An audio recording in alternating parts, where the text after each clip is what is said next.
Good morning, everybody. Welcome to another Proco live stream. Today we've got a busy week of live streams with watercolor instructor Liron Yankowski, charcoal figure drawing master Patrick Jones, and graphite wizard, I'll say, Stephen Bauman. But today we have two entirely different Stevens with myself, Stephen Clark, and everyone's favorite art doctor, Steven Zapata. Stephen, how's it going? I'm doing great. It's a pleasure to be back on Proco, and it's a pleasure to meet you, Stephen. We've never had a chance to really talk before, so it's nice to get in touch. It's good to see you as well. I just gotta say, I love your name so much, despite the misspelling.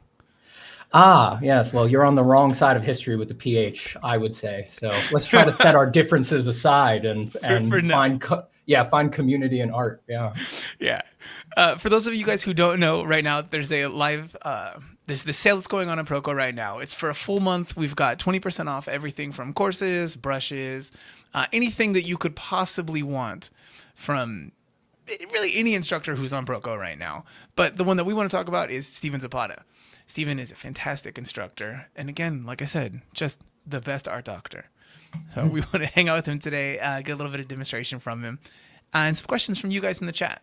Please feel free to ask questions throughout. I'll kind of store some of them up, and then Stephen will answer them as is convenient. So, Stephen, what are we going to talk about today?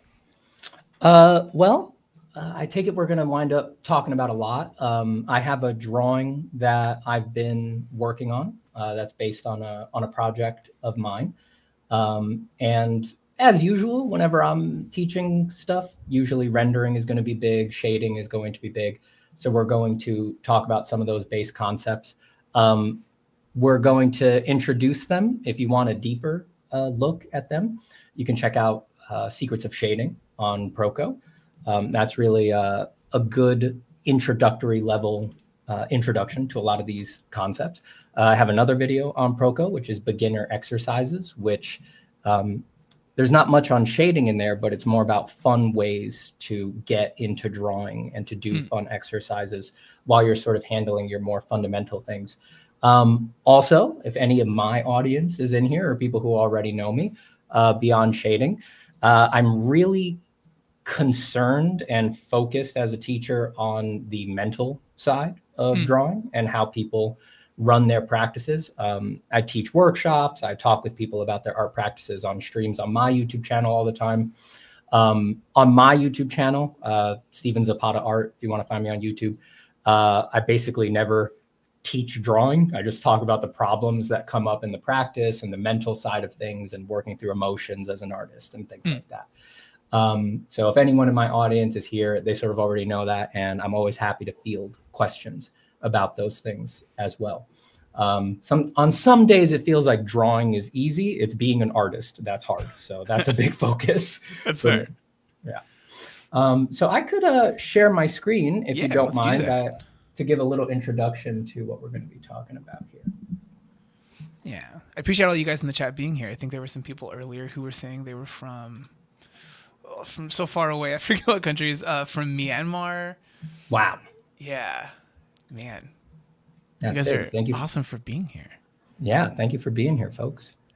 Okay, so this is the drawing that we're going to be poking at today. This is just a still image of it, but when I go into drawing mode, this is the progress on it. So again, I can't help but get sort of mental here. I want to make clear that this is not a random drawing for me. This is on project for me. And I think, in a context like this, we're speaking to a lot of beginner and intermediate students, right? So I think it's very important for beginner and intermediate students, especially people who are learning mostly online, to stay on project, to do projects, and to take projects seriously. I was doing projects the entire time that I was learning, and they were absolutely pivotal for every stage of development. When you do most of your learning online, there seems to be this kind of implication that you're just supposed to work on your skills until you're a master. And then once you're a master, you start doing the pictures that you want to do. And some teachers may disagree with me, but I just think that's completely wrong.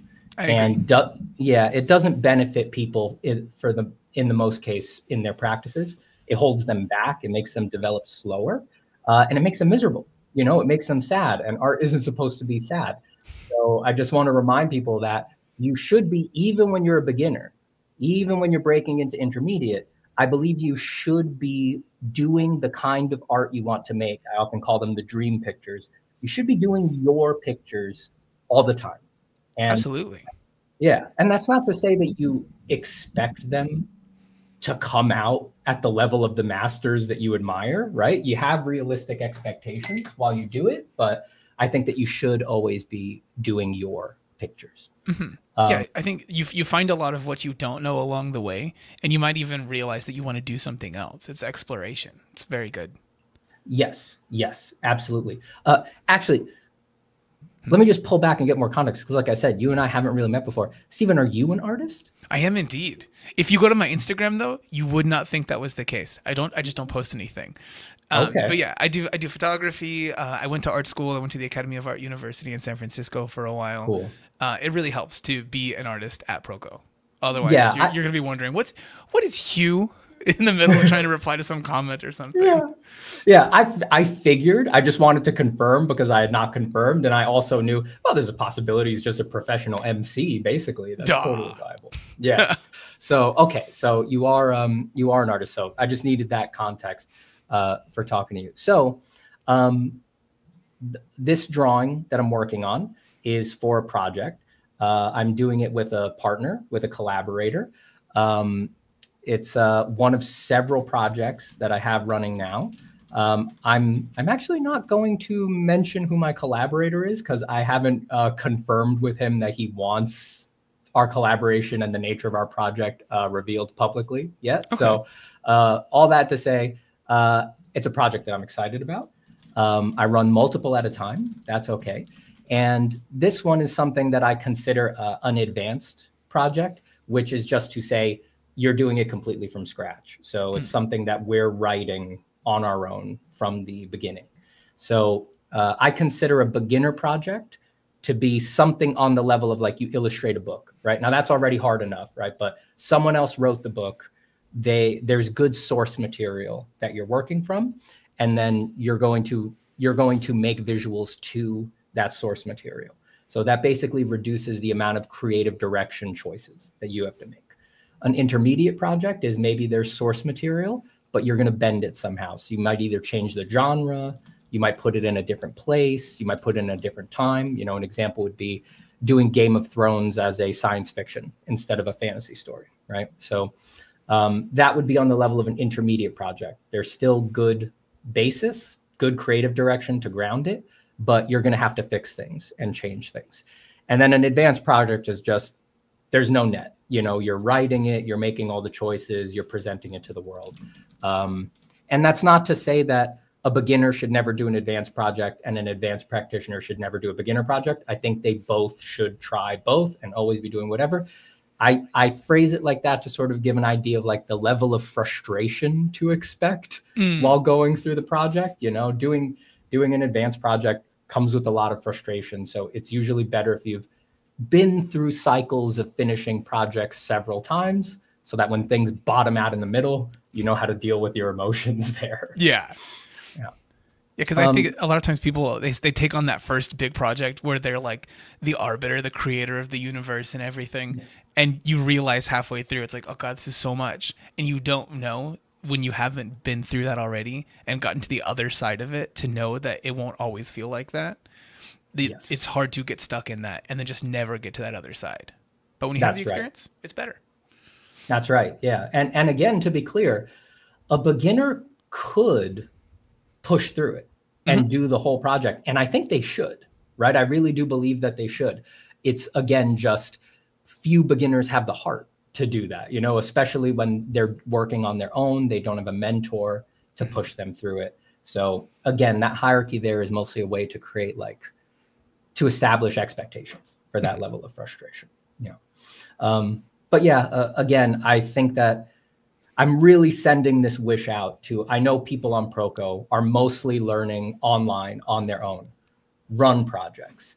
Do not get trapped in a multi-year long period where all you're doing is working your fundamentals and your skills.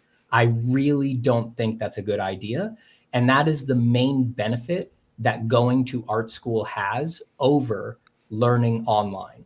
The thing about going to art school is that people force you to do projects the whole time, even while you're learning your fundamentals, and they make you finish them, right? You've got finals coming up, you've got midterms coming up, you've got to get through it.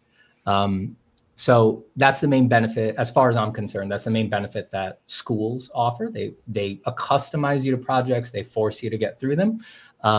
If you want to go far with your art and you're learning completely online, you've got to create some simulacra of that for yourself, right? And that can be quite difficult. But fortunately, we have the internet.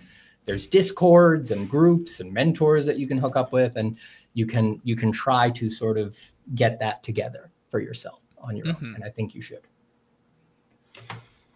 Okay, so on this project, how did I get to what I have here?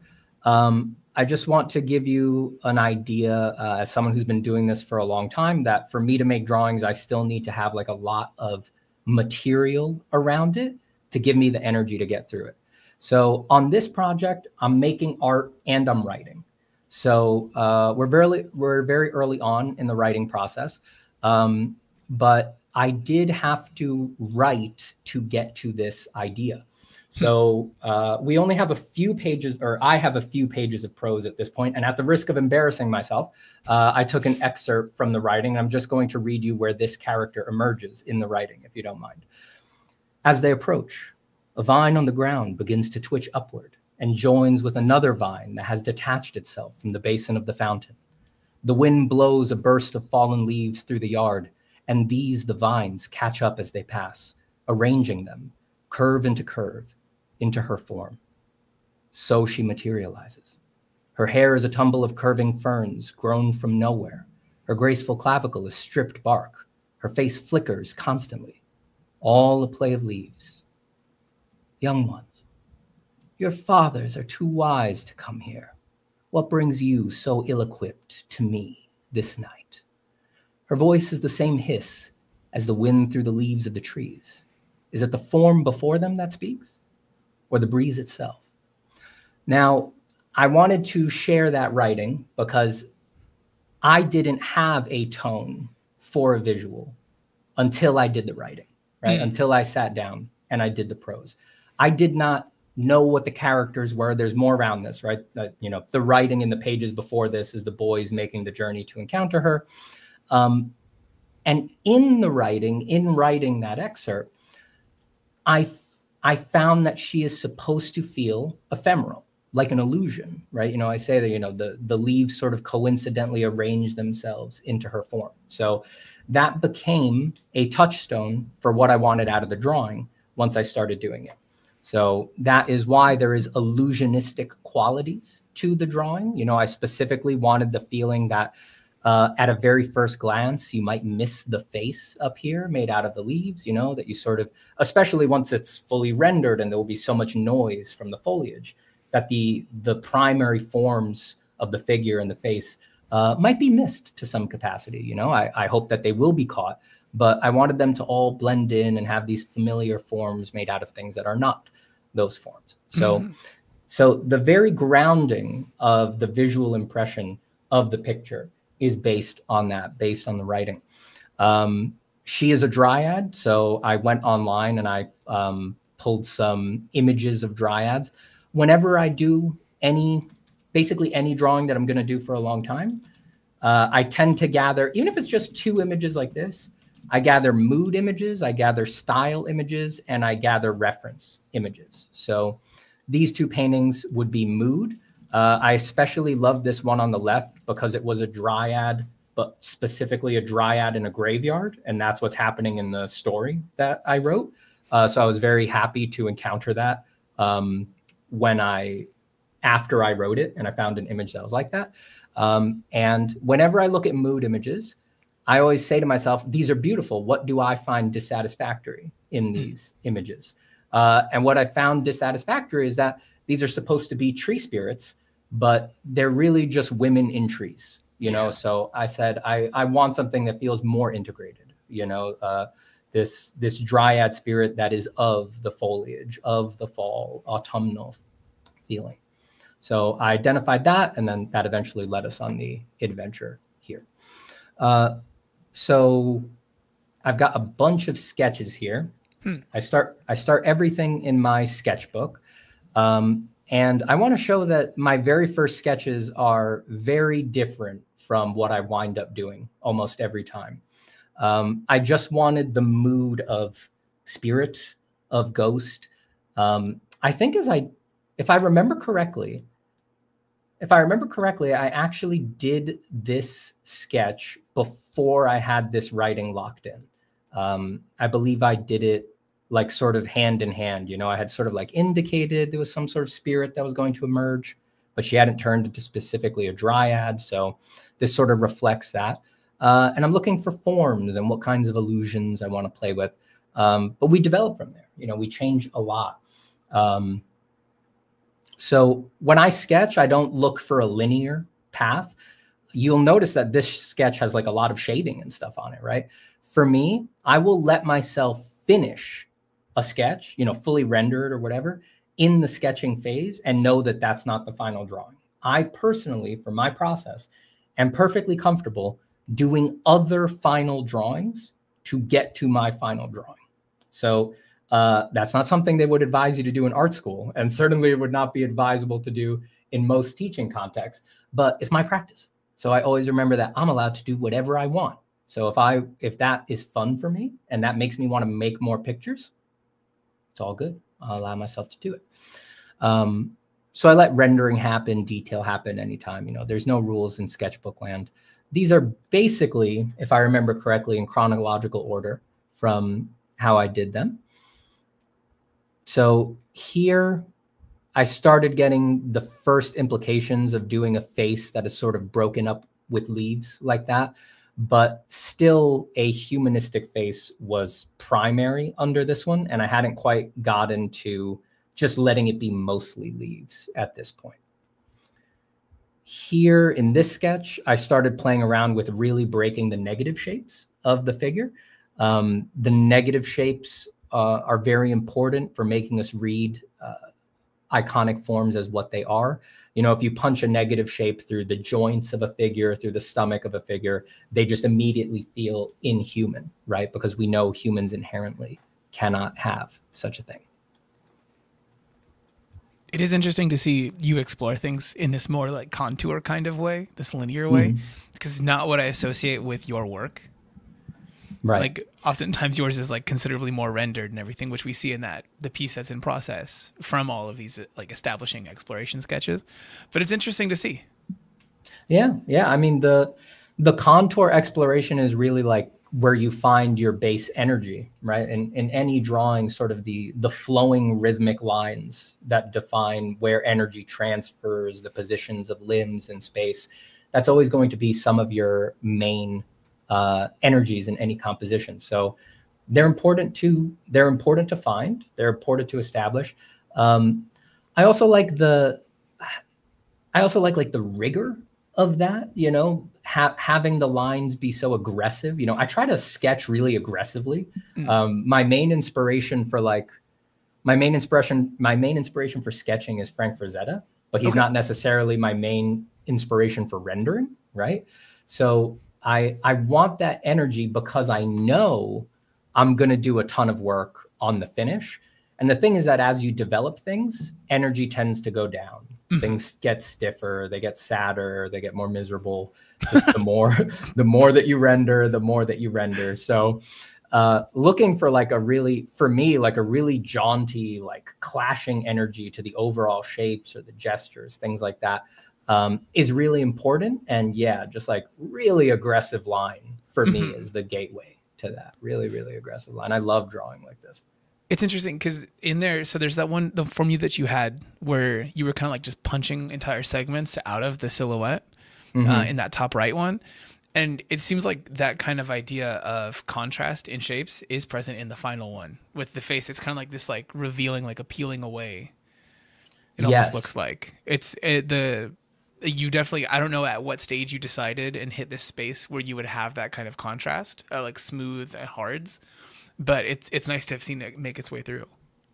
Yeah, yeah. I think these kinds of shape plays are very, very important whenever you're designing anything. I didn't wind up going with like the central stalk and like no torso on this one because it became important. You know, I didn't include it in the whoops, looks like my camera was unplugged.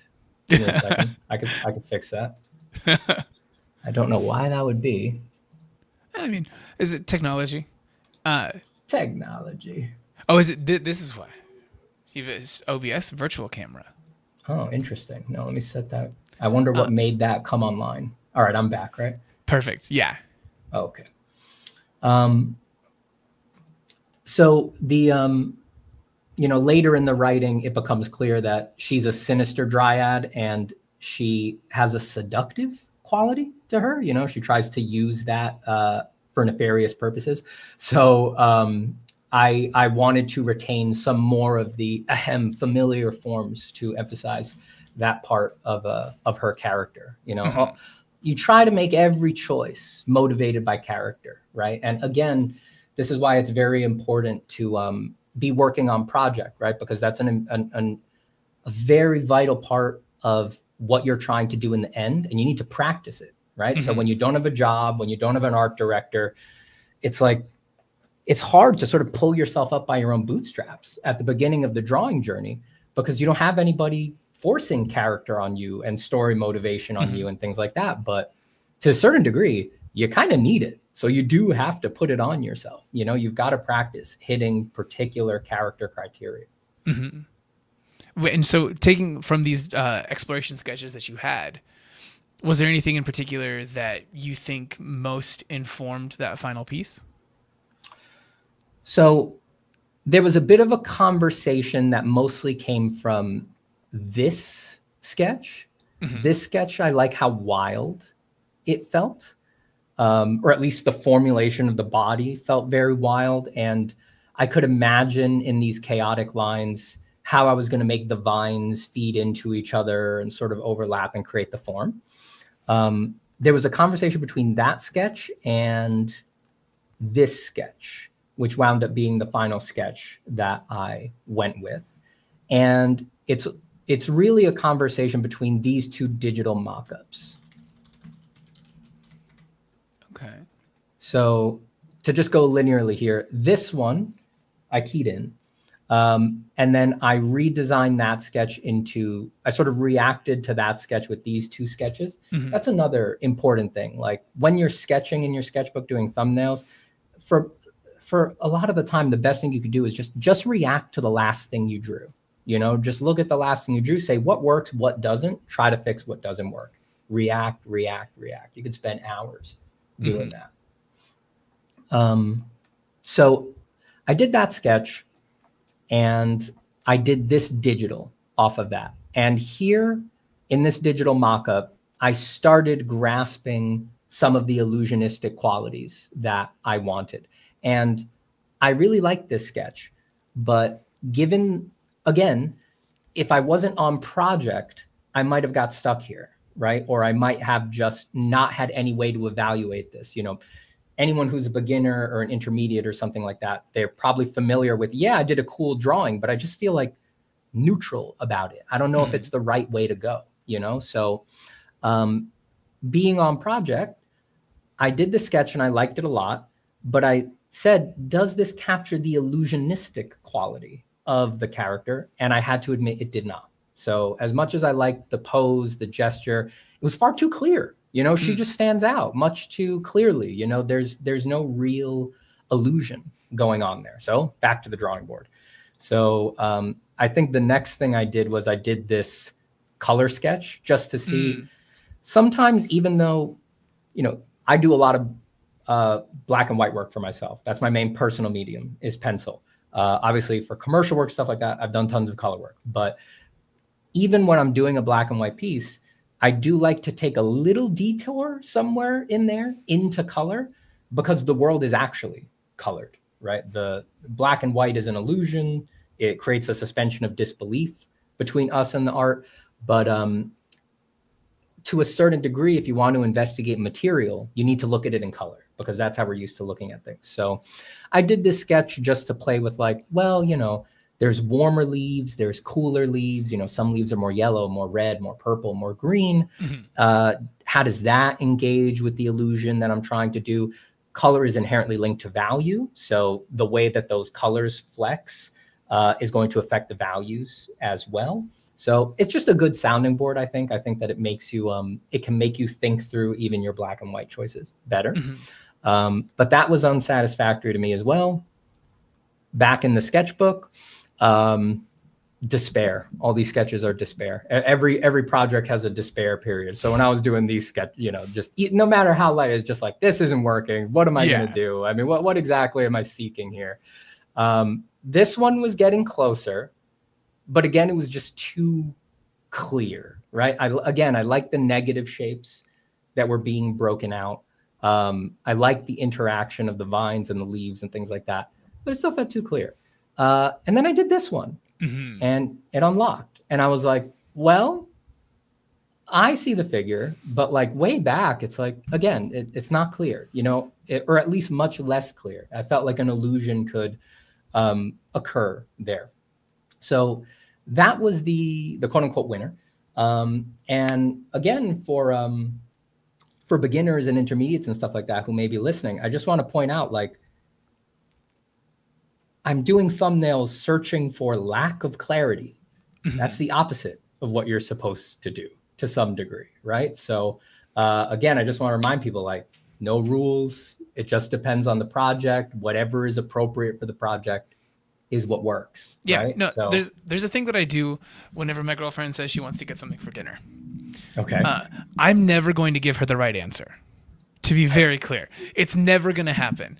But the thing that I'll start doing is I start saying places just in general in these like kind of like regions of things, because as we define what she doesn't want, you get closer to what you do want. Yes. And I think that there's plenty of logic in the idea of exploring something in that kind of way. Yes, absolutely. I agree. So here, the art is my girlfriend. And I am throwing out ideas, and I'm trying to find what restaurant we're eventually going to wind up at. Yeah, that is perfect. It tracks perfectly for me. It tracks perfectly for me. I'm sure there's some people in the chat who are pretty familiar with the idea of the art being their girlfriend. So absolutely. And she's so fickle sometimes. So fickle. A little cruel sometimes. Yeah. A little cruel. So that was the sketch that. Once I hit that, I was like, I feel like that could be it. I really do feel like that could be it. So then I think I just took this photo actually and just put it in Photoshop and drew over it. When I do a value plan or just keep working up a sketch, I'm what I like to call a soft planner. So if there's soft planners and hard planners, as far as I'm concerned, a hard planner is an artist for whom they get more energy as they move through the process if they know exactly what they're doing at the next step, right? That makes the process feel easy for them. It makes it feel easeful. You know, they can just draw happily. They know exactly where they're going. And that makes the trajectory from start to finish clear. I went to design school. I had to exhibit those processes over and over and over again, and they make me miserable. And it took a long time for me to admit to myself that they make me miserable to do things the way that you would be advised to do in an illustration class. So it took a long time, but I eventually realized that I'm a soft planner, and I get more energy if at each stage of the process, I get the vital info that I need, but I still don't quite know what the final picture is going to look like, right?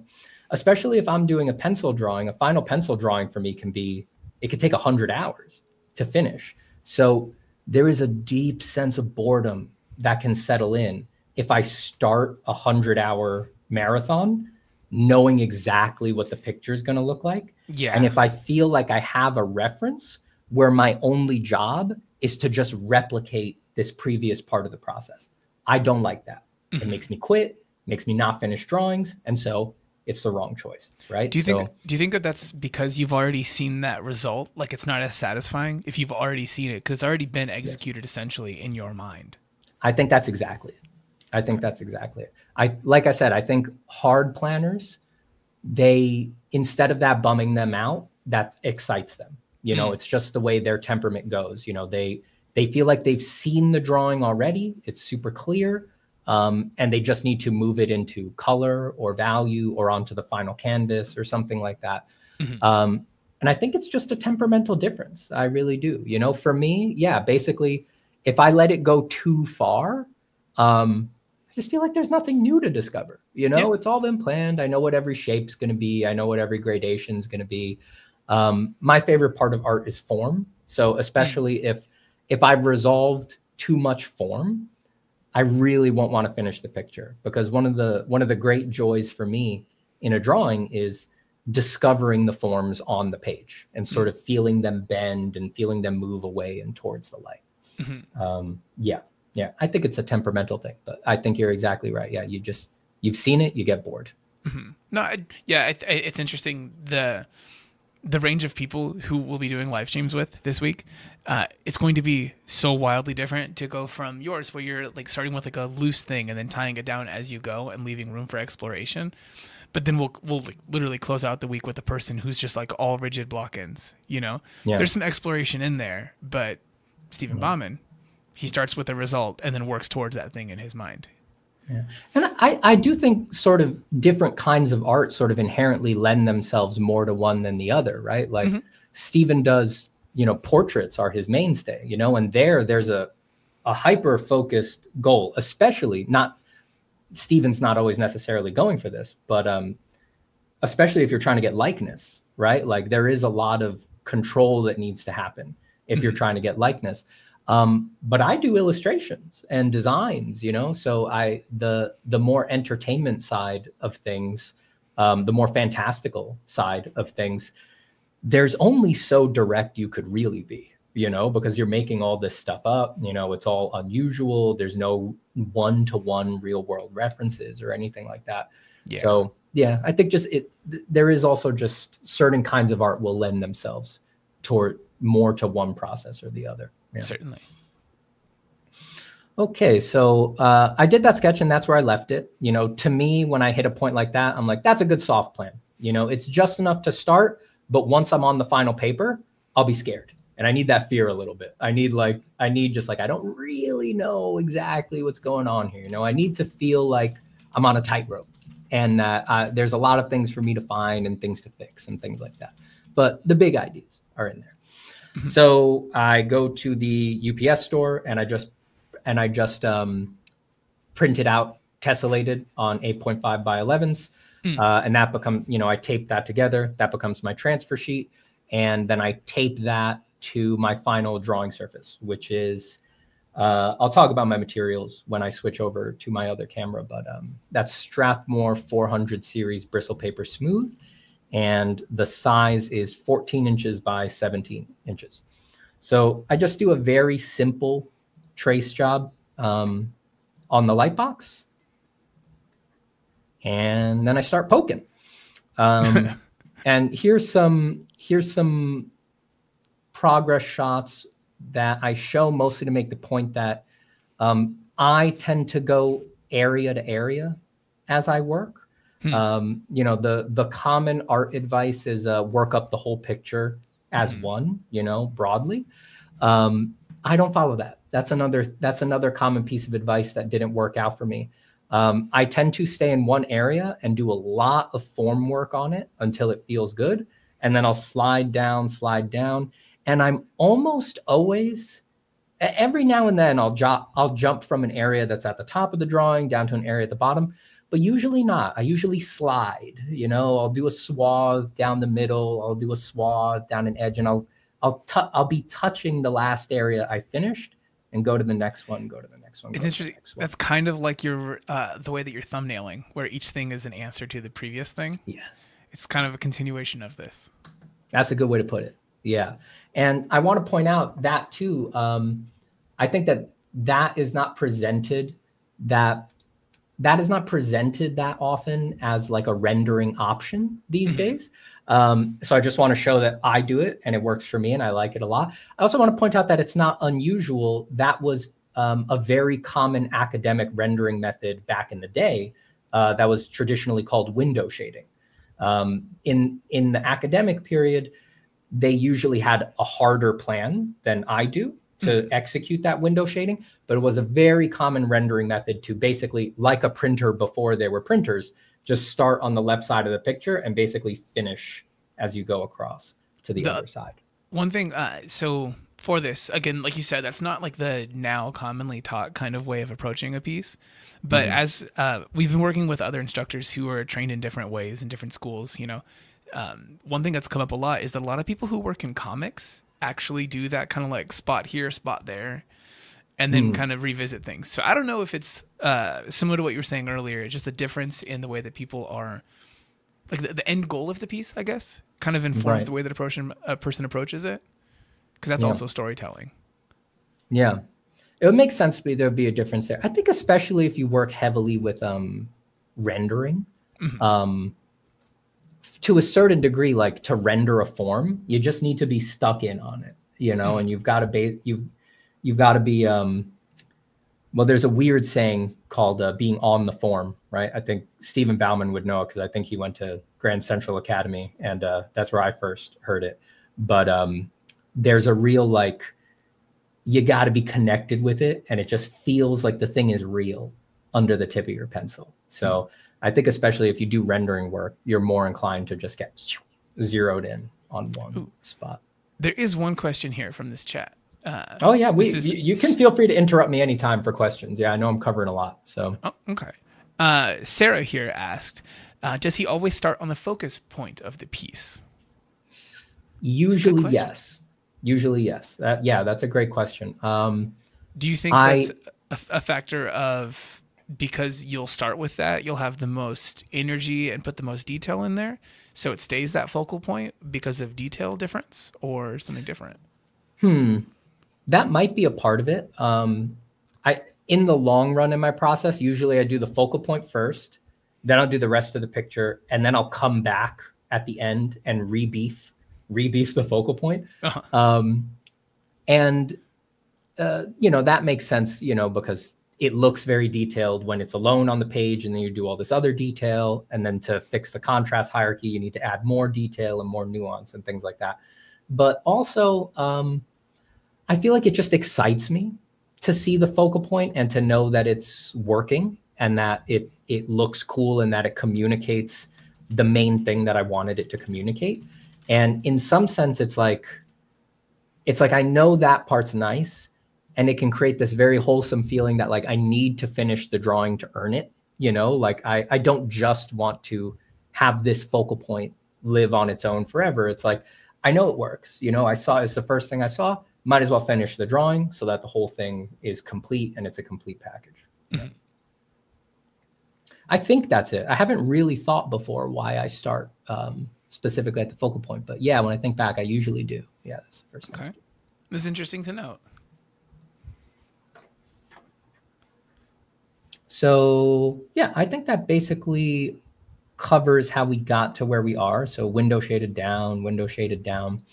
So now on the topic of shading, I just want to point out basically how I think of the actual rendering on something like this, which is first things first. You know, you need to have the big shapes, right? So there's a lot to rendering. And again, if you want to get into detail on it, you can look at Secrets of Shading on Proco. And you will have heard, many of you will have heard of these from other instructors, the modeling factors.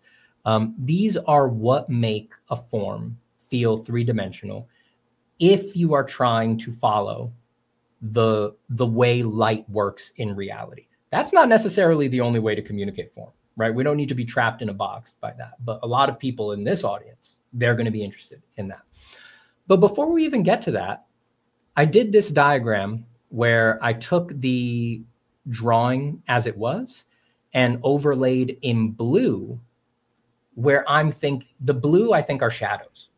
And we're going to introduce the phrase form shadow in a second, but for now you could just basically think these are true shadows, right? These are not like bends away from the light that create dark gradations.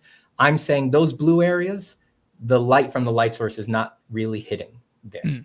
So when a form is very complicated, and even on something like this, where I'm trying to do an illusion, right? Trying to do some really tricky stuff, and there's a lot of textures involved and all that.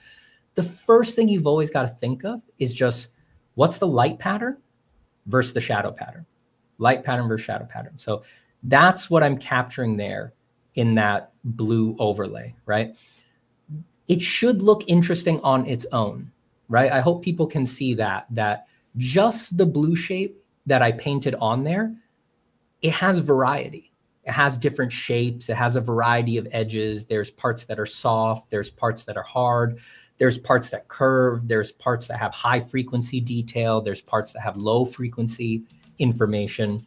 The value plot on its own should look interesting. And I want to be very clear. When I say should look interesting, I don't mean accurate. I did not sit there and do like plotting in perspective and like I didn't go make a sculpture of this. I didn't have a direct reference for this figure either, right? The only reference I have is for leaves that I found on walks during the day. The figure is totally invented. The forms of the figure are invented. The shadow plot is invented. So it is not about accuracy. And that is a theme that I think people should hold on to, especially if they want to do imaginative work from their heads. Accurate to what? If you're working from your head, there's nothing to be accurate to.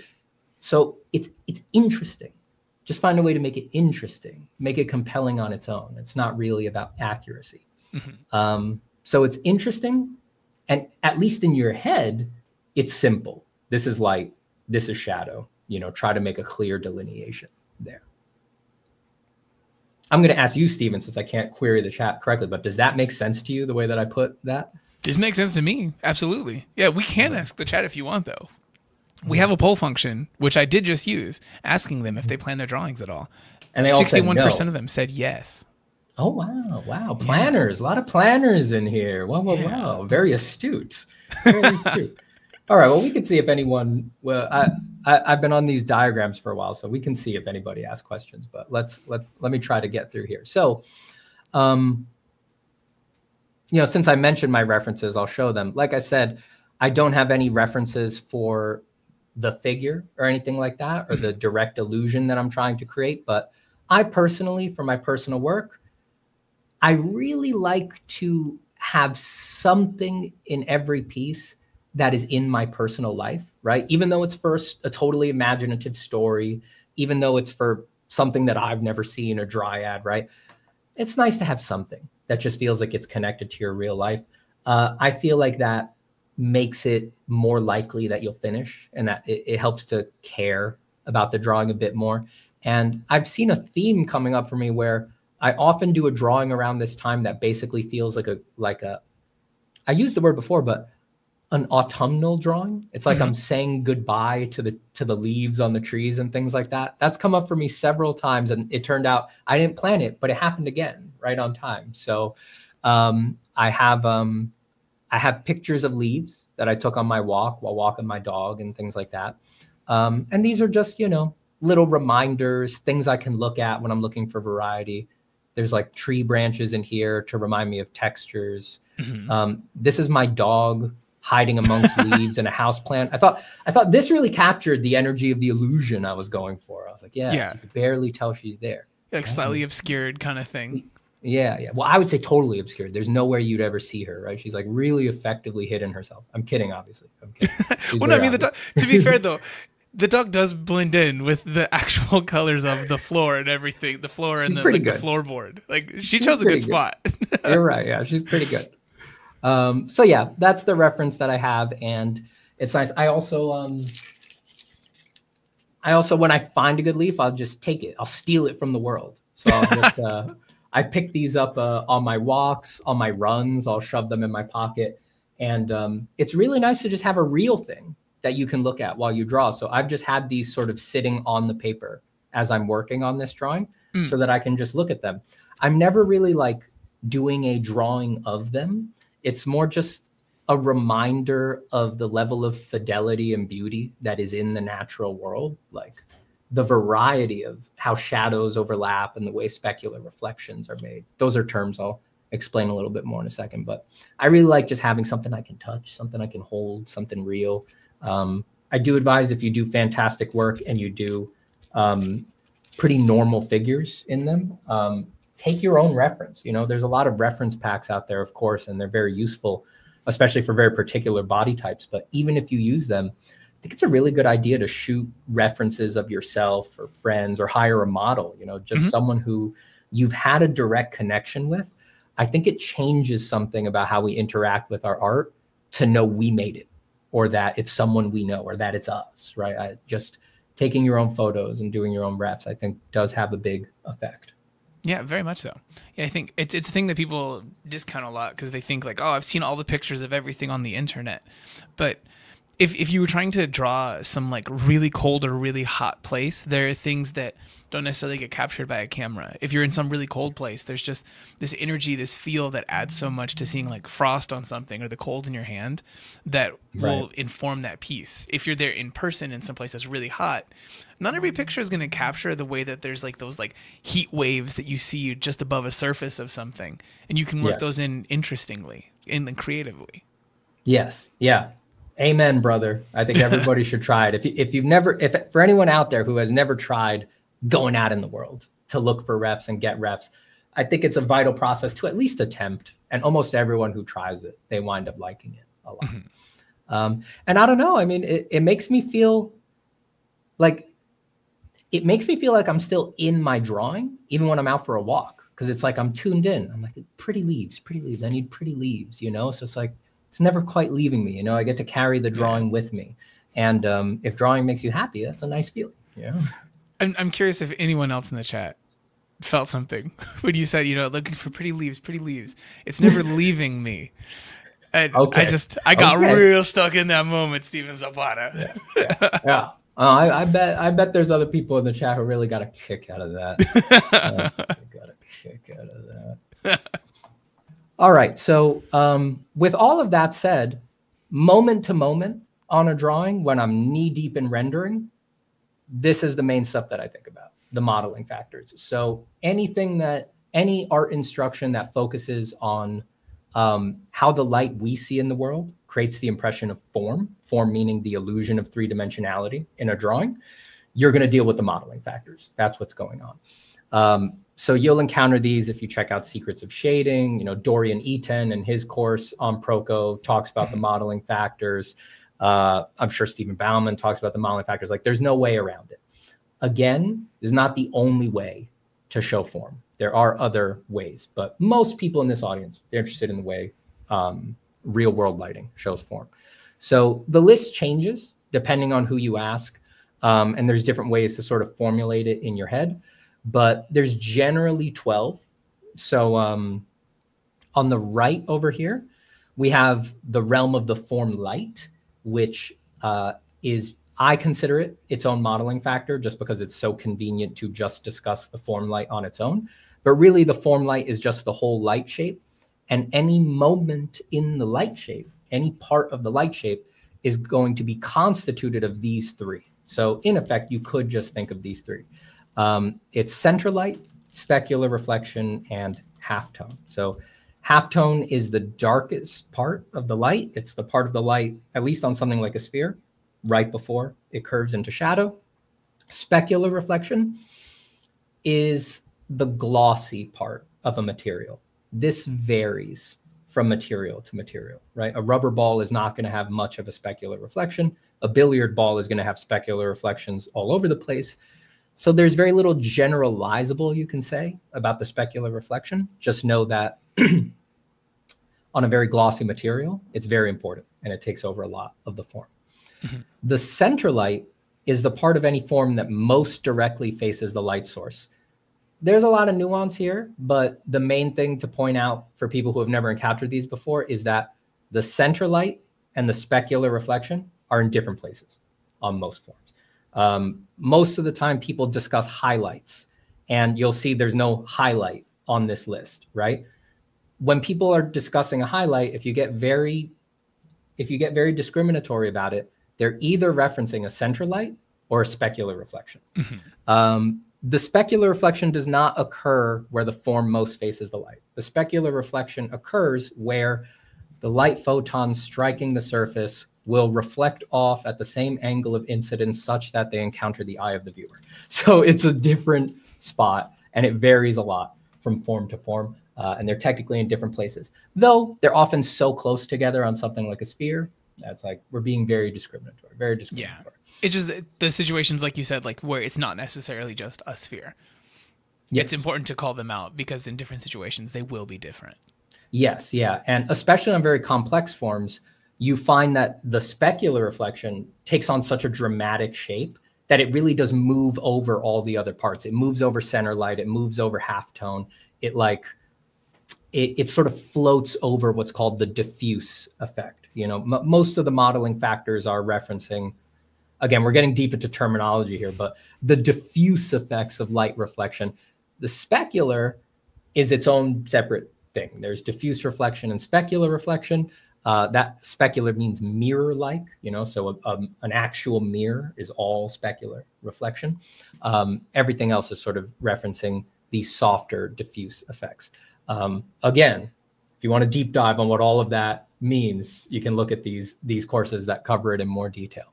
I will say this is a great time to mention to people, if you like you were saying, if you want a deeper dive on this thing, you can get this in a whole course from Steven Zapata right now. Proko.com/Steven Zapata on sale for 20% off right now with the code BLACK20. It's not something that you guys have to pick up or anything like that, but if you find yourself responding to any of these ideas thinking that there's some like little magic light bulb coming on right now for you guys, it's probably going to be a good fit for you.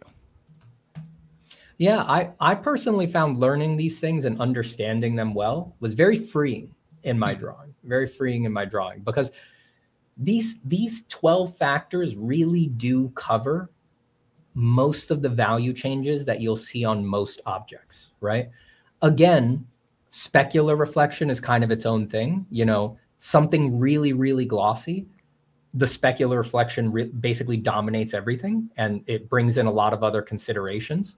But then it's not really about the form. It's like, if you imagine a chrome ball is all specular reflection. So how would you paint it? You paint it the same colors and values as the environment. You know, it's really less about the diffuse effects on the ball itself. So that's generally considered the realm of the light. The realm of the shadow contains the terminator, core shadow, reflected light, and ambient occlusion. The terminator, under a small single point light source, is the exact line where light stops and shadow begins. Under a small point light source, so like a candle or just a light bulb in your room, for real, the terminator is basically a razor sharp line, even on a sphere.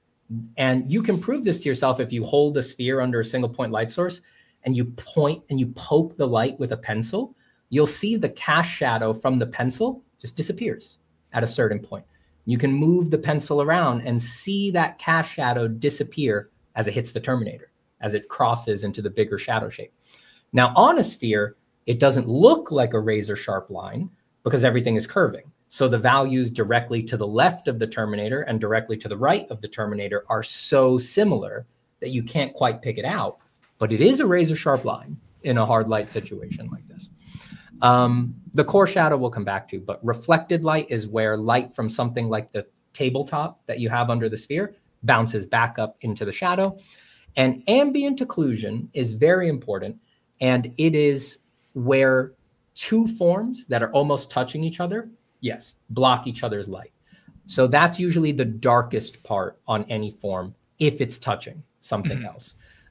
You can imagine an alleyway between two buildings. If you're in a very small alleyway between two big buildings, even if it's a bright sunny day, it's very dark in that alleyway compared to the rest. The light can't get in there to even just start to bounce around to reflect. It's separate. It's ambient. It's occluded from the ambient light. That is correct. Yeah.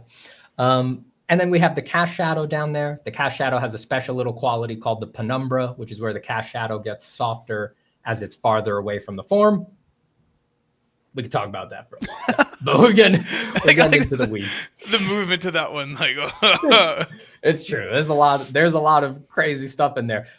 When that stuff starts happening in space, if anyone's a science head, weird things happen with penumbra and occlusion behind planets and things like that. There's a lot of crazy stuff going on there. So it's an interesting, it's all just comes from, can the photon hit this area or not? You know, that's really what it all comes from. But I find that stuff all fascinating. Absolutely. So at the bottom there, I wrote an extra, which is called the ambient light.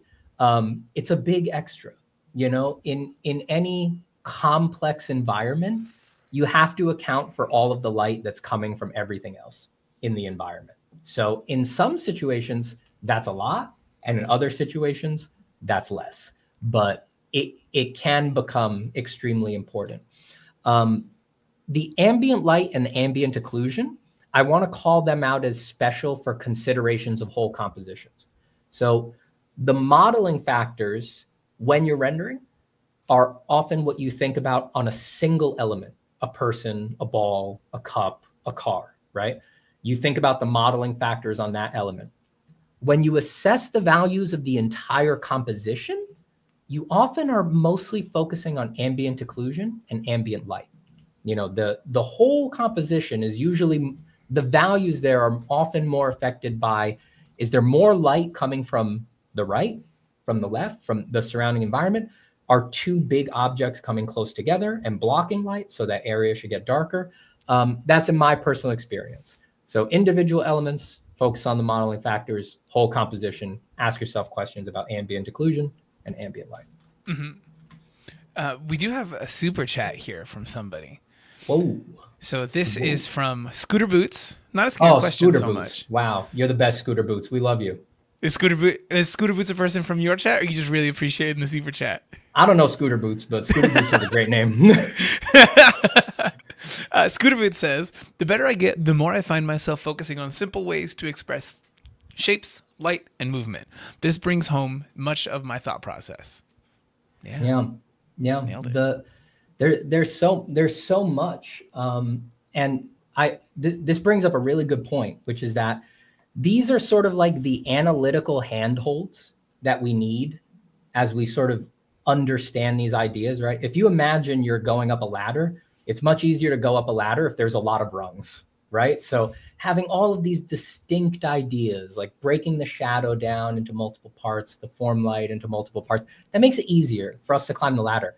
But truly, at some point, you just relax. Mm-hmm. You know, like for me, I always tell my students, when you're drawing, and this was the case for me as I did this drawing, when you're drawing, when you're putting down lines, when you're putting down shapes, as the shape goes down, as the line goes down, you draw intuitively.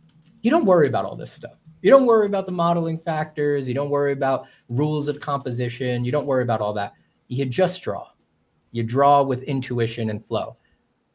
And then you use these concepts when something goes wrong, mm-hmm. or when you need a diagnostic, or when you take a step back, right? So fall back on it when you need to find what's wrong. Yes. So draw freely, use the concepts diagnostically. Yeah. I do think, so Scooter Boots, the way that they said that they like to find a simple way to express something, you know, I think it's also emblematic in their name. You know, they've got like a nice flow, did it, you know, you could have gone with like the Scooter Boots or Scoot Booters, you know, either way it would have flown nicely. And mm-hmm. I think that really is emblematic of the person that Scooter Boots is. Yeah. And it expresses a very simple and important idea. You need to wear boots on a scooter. Agreed. Be on there. You need boots. No, it's grip tape on there. Boots. It'd be terrible. Yeah. You need scooter boots. You mm-hmm. need scooter boots.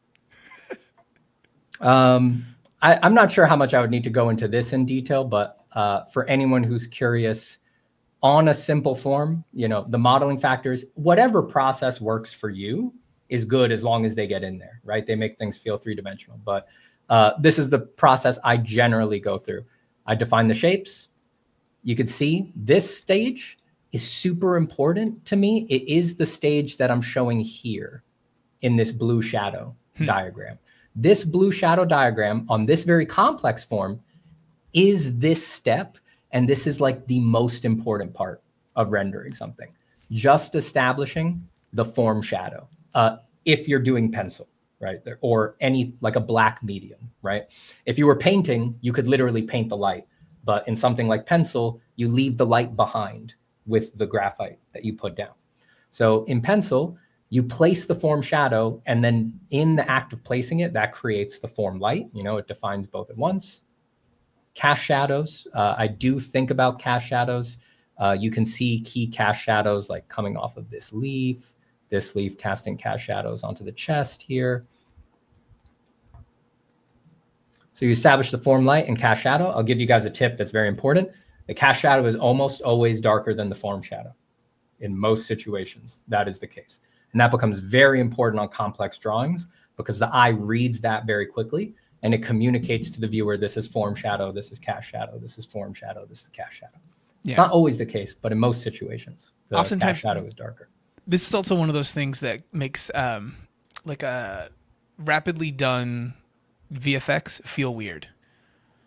This like looking for shadows and the way that your eye expects them. Sometimes you can't really tell something, like you can't speak and enunciate what the thing is that's throwing you off. Oftentimes it comes down to shadows. It's something to consider in your work when you're making it as well. Yes. Oh, I just glanced at the chat and I see a lot of love for Red Diamond Man. Yeah, what is that? Is that something from you? Yeah, Red Diamond Man is a character that I developed on a live stream one day, and it very quickly went on to influence the global zeitgeist. It became one of the most important characters in all of entertainment history. I don't want to go into too much detail about him because Sony's trying to option the rights for him for around $700 million. So, you know, we're in talks. It's going to be really big for me. I'm going to be loaded. So, you know, there's only so much I can say about those certainly. Yeah, I Yeah. do like that you guys did. You guys avoided the whole like PR kerfuffle around there with any sort of association to blood diamonds or anything. You guys really sidestepped that one really nicely. I appreciate that. No. Yeah, no. It was a very precision targeted upheaval of the global paradigm of character design. So playing within this space. Yeah, nothing was accidental there, and the rewards show that. You know, quality is undeniable. You know, people will always recognize it. So yeah, you know, that's going to be big. That's going to be big. Watch out for that. So that basically gives us the basic shadow and light plan. When I gradate out of the shadow, that automatically starts producing center light. Drop a specular in there if you need it. You can see that this already feels three-dimensional, even though the shadows are totally flat. The light is still the most important part of most drawings, right? That's what the eye is looking for. And even though there's no variety in the shadows, the eye can kind of bear that because there is just less information in shadows in real life. So it can bear it a bit. That already feels 3D, but it does help to add variety in the shadows. So there I just added the ambient occlusion, and you can see that that grounds the sphere a lot. Then I quickly added value to the tabletop because that's going to be important for making the final most subtle value decisions, which is usually the reflected light, which should be it's the lightest part of the shadow, but let's be very clear, it's still shadow. So if you squint at that sphere, you will see that the reflected light is barely noticeable, but it is still grouping with the rest of the shadow. It doesn't jump out on its own and compete with the light. That's usually what you want when you're looking for form. All right, and that's my spiel. Now I'm going to draw and answer questions. It sounds good to me. Yeah, I appreciate you taking us through this. I think it's one of those things that oftentimes you don't get that deep of a dive on something if you're just learning from YouTube or other free resources, depending on the channel, you know, because a lot of times it's not the sleekest thing. It's not just the clickbait thumbnail of don't do this, you know. Right. It has to be this longer discussion of why and how. Yes. So I appreciate you going through it. Hey, I'm happy to do it. I think it's important, you know, and, you know, watching someone working on a drawing in the middle of it, it can kind of just get slippery and abstract. And I'm not a super fast guy, you know, I like to slow down on drawings. So I do think it's important to instead, show all of this context, the thinking, the reacting, the left turns, the right turns. I find, at least with my students, like this opening to sort of things being on the table with the process and there being many options for how you're going to run your process. A lot of students have missed those possibilities early on. So I just want to throw these kinds of things out there so that people can get more comfortable with that and be weird with their process, do different kinds of things with their process. Cause we're artists, you know, we are weird. We're inherently weird. So at some point you got to lean into it. You just got to do it. Yeah. Cause the alternative is to what? Just like be a camera. Yeah. We don't want this. Maybe someone wants it, but not no, somebody wants this. And you know what? If you want that course, you can get that from Dorian Eaton. We got that. He'll break it down for you. Oh, he'll blow it. He'll give you way more info than you need to be a camera. If you want to be a camera, man's a machine. Oh yeah, he knows how to nail. I don't know how he does it. If you ever find out, let me know. Well, I mean, luckily, I think if I really wanted to know, I could go to one of those courses of his. You could. Well, you could just ring him and ask him. And of course, he would say, "Just look at the course. Just watch the course." Yeah, but he would say it so smooth. Just look at the course. Yes. This smooth voice. I'm so jealous of these people with these sonorous voices. Dude, I'm over here with the voice of a 12-year-old boy. I fully understand. Same. All right, so now I've got my drawing. You can see my screen share, right? Let's see. I'm going to add it into the stage here. Okay. There we go. We've got this. Someone did actually ask, where can we follow Steven? You guys can follow him online. There you go. What you want to tell them about what kind of things you post on the internet over there on your different socials? Screeds, philosophical insights, and a lot of art. Yeah, Steven Zapata art on YouTube will pull me right up. You can follow me on YouTube. Especially if you're more, you know, I don't do much straight down the barrel tutorials on my personal YouTube. As I said earlier on the stream, I like to discuss more the mental struggles of being an artist and feeling confused and how to bear confusion. If you are interested in those things, you might find my channel useful. I have a series of drawing meditations on there that a lot of people have found very useful. They were like the first 40 or so videos on the channel. And I tackle a lot of strange and possibly scandalous topics, like, is art actually a meritocracy? And is it actually possible to work harder at art? Like, if you're interested in just like deep end weirdness, I mean, my channel's full of it. It's not for everybody, but if you're into it, go for it. I like this idea. I like the idea of that topic. I'm going to check out that video myself. I'm going to click on the link in the description to go over there. Yeah. There's a lot in there. There's a lot in there. I should introduce my tools that people will see me using here. Indeed. Real quick. They want to know your cool Mono Zero eraser. Oh, yeah. Oh, yeah. What's that skinny eraser? Yeah. So the Mono Zero, a very sharp, very small eraser.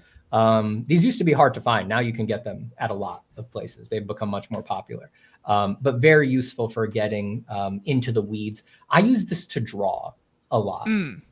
I find that if you like to put down what I think of as a gray soup in a lot of zones, it's really nice to be able to cut back into it with this. I use this for textures. I use this to add lines. I use it for all sorts of stuff. And it's partnered with a Pentel click eraser. These you can get everywhere. It just lets me do bigger areas in a similar vein, and a kneaded eraser, which many of you probably have, but this is just a sticky ball of clay that will soak up pencil. This is very versatile. In some sense, it can get even sharper than the Mono Zero if you drag it out to this tiny little point. But this just does really big areas, and it also leaves soft edges behind. So again, if you're like me and you like to draw with your erasers a lot, it's nice to have the range of doing sharp edges and soft edges with this range of erasers. For drawing, I will do most of a drawing with just this. This is my favorite tool. Sure, there's faster, more efficient ways to work, but I don't prioritize speed and efficiency in my personal work. I prioritize being happy and feeling good for a long time. So I'm perfectly happy to use this, which you can get at most stationery stores. This is the Pentel Sharp 0.5 millimeter. Of course, with a mechanical pencil, the body doesn't matter because the body doesn't touch the paper. It's just about the lead. So you can put this pencil lead, which is Pentel's HB lead, in any mechanical pencil body that you prefer. The only real difference is some are lighter, some are heavier, right? But that is the lead in there is the Pentel super high polymer HB 0.5 lead, which is the standard lead that this pencil comes with if you buy it. That's my favorite tool. I'll do a whole drawing start to finish with this. That's not for everybody. I'm used to getting my different values with hand pressure. I think that's a good way to work. Not everybody likes working that way. Some people like having more definitive grades of pencils and relying less on hand pressure. So if you do that, you're going to need a wider range of leads or pencils. I'm with you on this, though. And I think choosing the HB, it strikes that perfect middle ground. Yeah. There's a reason it's in the middle of the chart. Yeah, it does a great job. It does a great job. And this is probably the most scandalous part of my of my toolbox. I use blending stubs, which have been maligned and calumnied in the history of art for a long time. How dare you? I'm disgusted. Deplorable. How dare I? You reprobate. I'm a degenerate. I'm a smudging degenerate. I love these things. Just like my erasers, I draw with them, right? So that's something that comes up for me a lot. It's ABD, always be drawing. Never let yourself get into this mindset where you're just leaving smudges or softening things or erasing things. Like everything that you do to the drawing, draw, make shapes, make specific shapes, add information, right? So I think the problem that people bump into with the blending stump is that they have kind of stuff they don't understand on the paper and they kind of just want to soften it. And yeah, that's going to make a smudgy mess. To me, this is just a pencil that leaves behind soft edges. That's what this is, right? So I draw with it. I use it all over the place. Short of drawing in an area like this, where you can see I've indicated a broad shape of value, I'll go in there. I press hard when I use these, by the way. I'll go in there and I'll make soup. That's what I think of it as, just gray soup. Now it's interesting. You are using an HB, you said. So it's not like, like none of the tools that you've described having for erasers, I think of as being things that can actually get that back down to full paper white very easily. That I'm glad you said that. Use great paper. Okay, so this is why the 400 series, that where it has cotton in it rather than being just wood pulp. Yes. So I advise students all the time, get on good paper as fast as you can. Great paper, just to give people an example, is oftentimes it's around $1 a sheet, right? Usually a little less. It's like 80 cents in the US, I can't do the conversions, but 80 cents to $1 a sheet is usually good paper going into high quality paper. And you can go up from that. But sometimes, I have a course on my own site called Form from Imagination, where I do a lot of feedback on studies like simple sphere drawings, right? And whenever people show me that they did them in their sketchbook, unless it's a really good sketchbook, I'm like, no. Even though you've never done this before, even though it's just a study of a sphere, I think you should do it on great paper. Because if you plan on reaching a high level of resolve and finish in your art, you need to rehearse that. Yeah. And really cheap paper it's going to inherently limit the top of what's possible on the finishing range, right? So when I ask people to do spheres, I don't ask them to do 1 million, I don't ask them to draw 1,000 boxes font there. I ask them to give me one sphere that's perfect, the best sphere they can possibly do. And if they're going to do that, it should be on gray paper. So that lets you rehearse the full range of finish. And also, one of the big parts of that is that at least on stuff this good, again, this is Strathmore 400 series, Bristol Paper Smooth, even these darks up here, they're a little glared out right now, but if I lift them, you can see how dark some of those darks are. I could get those back to basically 95% paper white with a good bit of erasing. Really good paper has a similar texture and quality through the surface, and it resists being flattened. So you can abuse it with the eraser and you won't tear it. It'll go almost back to paper white. And when you go back over it, it'll feel the same as it did on the first pass. So I really think people... It doesn't get like that gross kind of like where it's like pilling up like an old sweater. Like it doesn't do this. Yes. Yeah. So I really think it's a very good idea to use the best paper you can bear to use. I try not to be precious with this stuff. I sketch on this stuff like I'm in a sketchbook. I doodle on it. If I'm on the phone and I need to take a note I need to write down somebody's like phone number, I'll rip a corner off this paper specifically to not be precious with it. I will destroy it because I don't want to be afraid of it. Right. Yeah. And that has worked for me. I can really go nuts on this paper. Like all this work that I'm doing on the leaves up here. If I was precious with this paper, I wouldn't be inclined to experiment and find these curves and find these overlaps. None of that was in the grayscale sketch, right? It wasn't in my transfer. So for my process, I need to feel like I'm free to draw and free to break it and free to beat it up and free to fix things. And I think that's very important. Yeah, no, I agree. Yeah, for perspective, we're using the exact same paper that you're talking about right now. That was left over from a recent course that we did. That's literally just taped to extend our white backdrop because we had to frame it a little bit different. So there's like 4 sheets of this pretty expensive paper. It was just what was handy. There you go. Yeah, don't be precious with it. People really struggle with that sometimes. They get very precious with their paper, and that's only going to hold you back. You know, at a certain point, you have to acknowledge, I'm an artist. I'm a tree killer. I just destroy trees.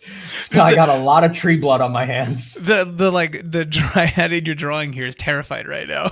Yeah. I'm a tree killer.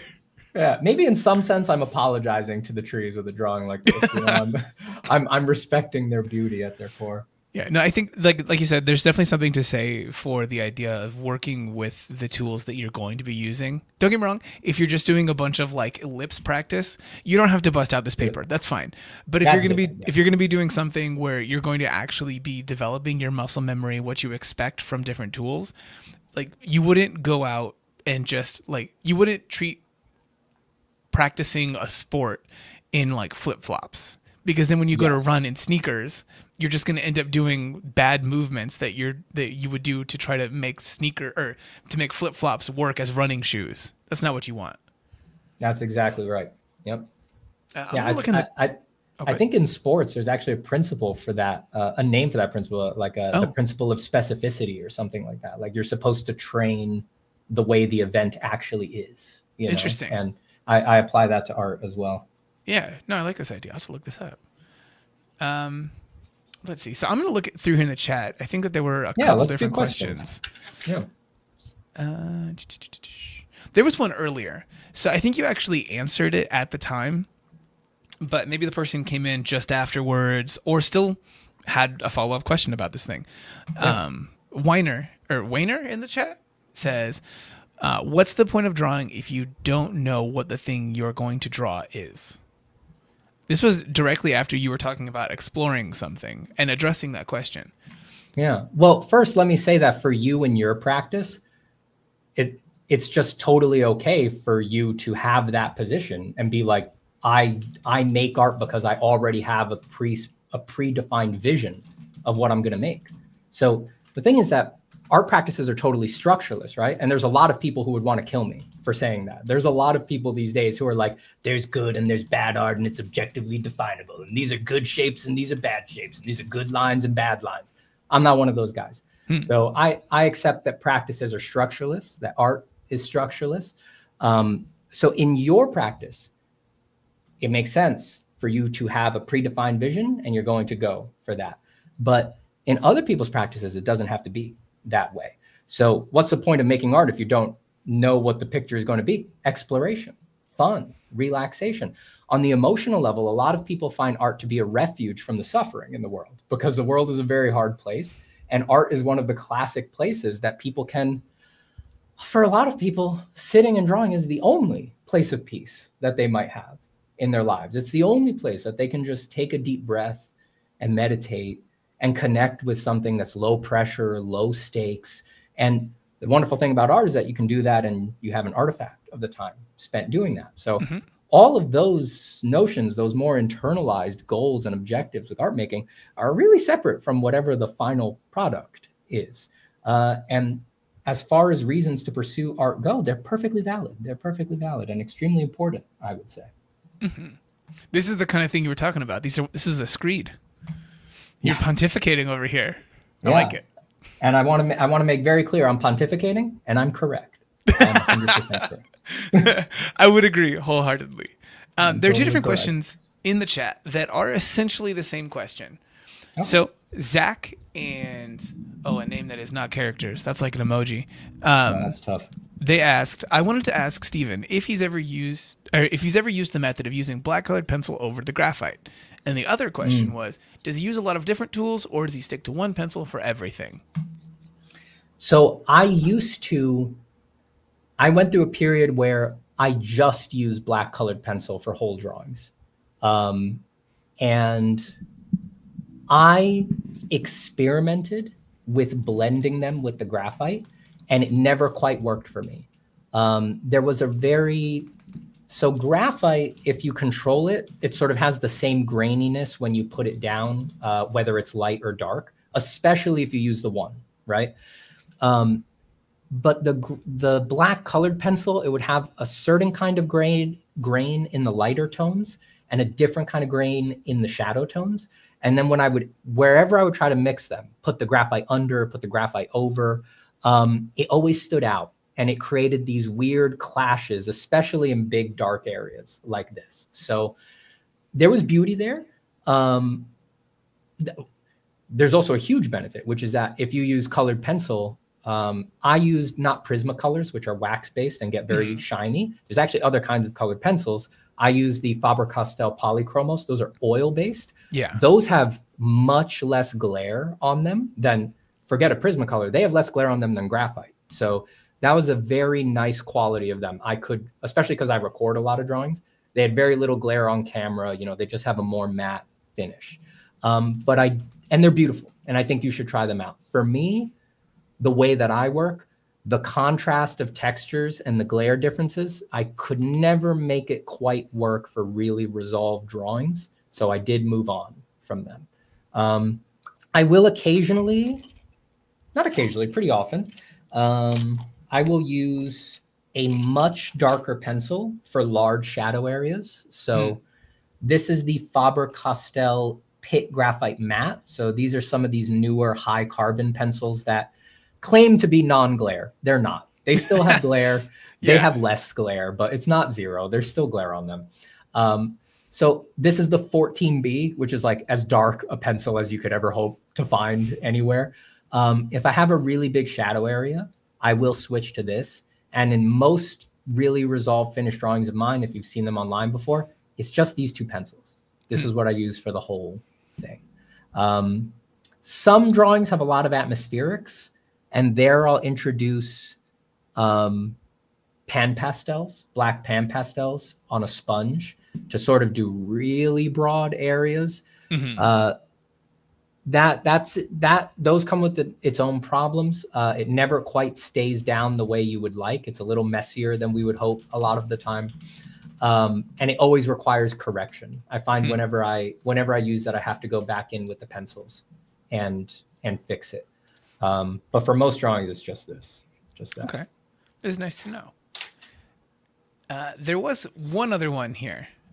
Go for it. Where the person I love questions. Give me all the questions. Nando said, most of the time, I can't really relax when I'm drawing because I want to improve fast and be able to work with it.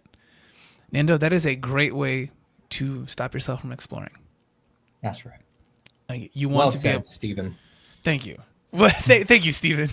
I think one of the hardest things to do is to accept that not every drawing that you make is going to be your magnum opus, your masterpiece. And it gets harder and harder the older that you get and the more that you have to work and your drawing time becomes precious. But part of learning is doing that exploration, doing something wrong, and giving yourself the allowance to do something poorly. Don't try to stop yourself from doing that ever. It's okay. Not everyone has to see every single thing that happens in your sketchbook. Be bad sometimes. If I could add one thing onto that, I 100% agree with what Steven said. I love this. It sounds like I'm agreeing with myself, which I definitely agree with. So, a notion about relaxation that doesn't get brought up often enough, that I want you to, maybe you're not ready to hear this, but I think it's important for you to hear it. It's important to relax when you make art. It's not just that would be a nice thing. It's not just, oh, this is something that I'm going to put off, for 10 years when I'm really good or something like that. If someone out there needs to hear it, it's important to relax while you draw. it makes it better. This is a pretty complicated drawing, and I'm doing it live on the internet. I feel perfectly relaxed right now. I really do. I'm really not stressed at all. And if that's the case, you can imagine how relaxed I feel just working on my own in the studio without the lights on, right? Even on a very complicated drawing. That's important because that means I'll show up at the drawing board again. That means that I never have to feel fear when I'm thinking about sitting down and doing a drawing or doing something challenging and complicating. It makes it easy for me to come back to the drawing board over and over and over and over again. So in that capacity, the ability to relax, I'm gonna say the ability to enjoy drawing while you do it is part of the craft, is part of the discipline. It's something that you do want to get a handle on if you want to do this in the long term. You know, art's a marathon. You're going to be doing it for many, many, many years. So I would prioritize it. I would prioritize it and explore ways to relax and explore ways to feel joyful while you work. Mm-hmm. Well said. Tal Seville in the chat says, when you get to 90% of a finished drawing, does it affect your craft? When you talk about working freely, but when I start to like the things I draw, it gets very stressful to finish and not screw up. I think that gets better with time. At this point, when I'm in like the last 10% of a drawing, that might be the happiest time. I'm like, there's really nothing I could do to ruin it at this point. You know, I can just enjoy and get into deep details and things like that. I think that gets better with time because once you have a certain number of them under your belt, there's really only so stressed you could be about another one. You know, like you've been through the cycle, you know, it's not going to be perfect, but I found things that I enjoy about this drawing. It's likely others are going to like it. I'm proud of myself that I did it, even if it's imperfect. It's like you run that process, that cycle enough times, it takes the pressure off. You're gonna feel more relaxed there. The period of finishing a drawing is like a part of the process that a lot of people haven't got a chance to spend that much time in. And the more time you spend in a part of the drawing process, the more habitual it becomes and the more relaxed you feel because, you know, you've been there a bunch. So I think that's one of the important reasons that people should finish drawings often, you know, prioritize finishing things. Don't just sketch forever because there's things you'll only learn about drawing and get better at about drawing that are on the other side of 50 hours. You know, that's just the case. And if you never get to the other side of 50 hours, you're not going to practice them. And you're not going to get better at them. And you're not going to get more calm there. Mm-hmm. About the actual drawing process you've got going here, Brian Hargan asked, can Stephen please explain his process to drawing halftones? I have a general idea, but I really struggle when looking at a reference picture of figures. Do you have anything to say about this at this moment? It's a lot to tackle. Yeah. So it's going to vary from technique to technique. As far for me, right, for my technique, if I have a circle or a sphere, right, I need to know where my terminator is. That's step number one, right? So on a sphere, it's quite clear where the terminator is. It's this 1/2 of a curving ellipse running right down, usually in a parallel light source. It's creating an equator on the sphere. It can move in a local light source if the light source is very nearby. But to be clear, you know, I have some sense of where the terminators are on something this complicated, right? It's just much more complicated terminators. So if you're inventing a complex form, you need to feel that way when you do shapes. If you don't feel that way, you know, the sounds are an illustration of how I feel inside when I throw lines like that. You need to feel that way when you draw, right? So those are the outer forms of that shape. And I need to know what the terminator is there. And the terminator should be interesting. So I'll do it with a dotted line, but like it should have its own distinct curves, should surprise you by bending this way, bend back that way, take a little hook out there, dive down here, add an angle, hug this edge down here. Like, don't make it boring, right? But that marching ant line that I invented is that terminator there on that sphere. Knowing where the terminator is essential to doing good halftones. So in the actual process of rendering the halftones, the thing you need to remember is that, and if you watch Secrets of Shading, I'll explain this notion in greater detail, but the light is compressed, right? This is something that I talk about a lot, that Dorian Eaton talks about a lot, but the physics of light make it such that most of the value change occurs right before the form slips into shadow, right? And in the main part of the form, those value changes are minimized. So what that means for the halftone is that the halftone does a lot of work in a very small area on the form. So the halftone, when you visualize it in your mind, it's not going to go up to here, you know, it's not going to go up to here. It's going to be in a thin band, maybe something like that. Right? And you're going to sort of gradate out from that very softly. And then, like I said, it's going to vary depending on your medium and things like that. But for me, I don't have a lot of time to flat a beautiful form shadow, right? You shouldn't rush it.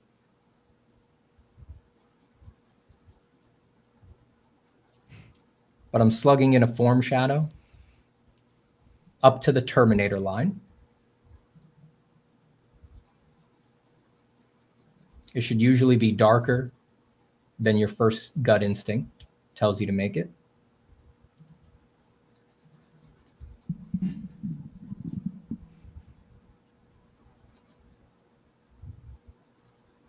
I like that clarity on that because yes, absolutely.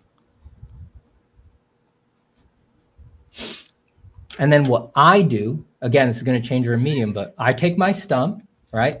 And what I do is I lay soup, an initial pass of soup. So I want the light to be a couple clicks down from white so that I can go to white for my specular reflection. So I start in the shadow. I always start in the shadow with the stump. I don't just touch down in the light. So I start in the shadow where it can bear a smudge from the stump. And I build my arcs, and then I go into the light. And it naturally gets lighter as it goes up because graphite is leaving the stump. And I'm not going to poke touching down in the light again. I'm going to start in the shadow.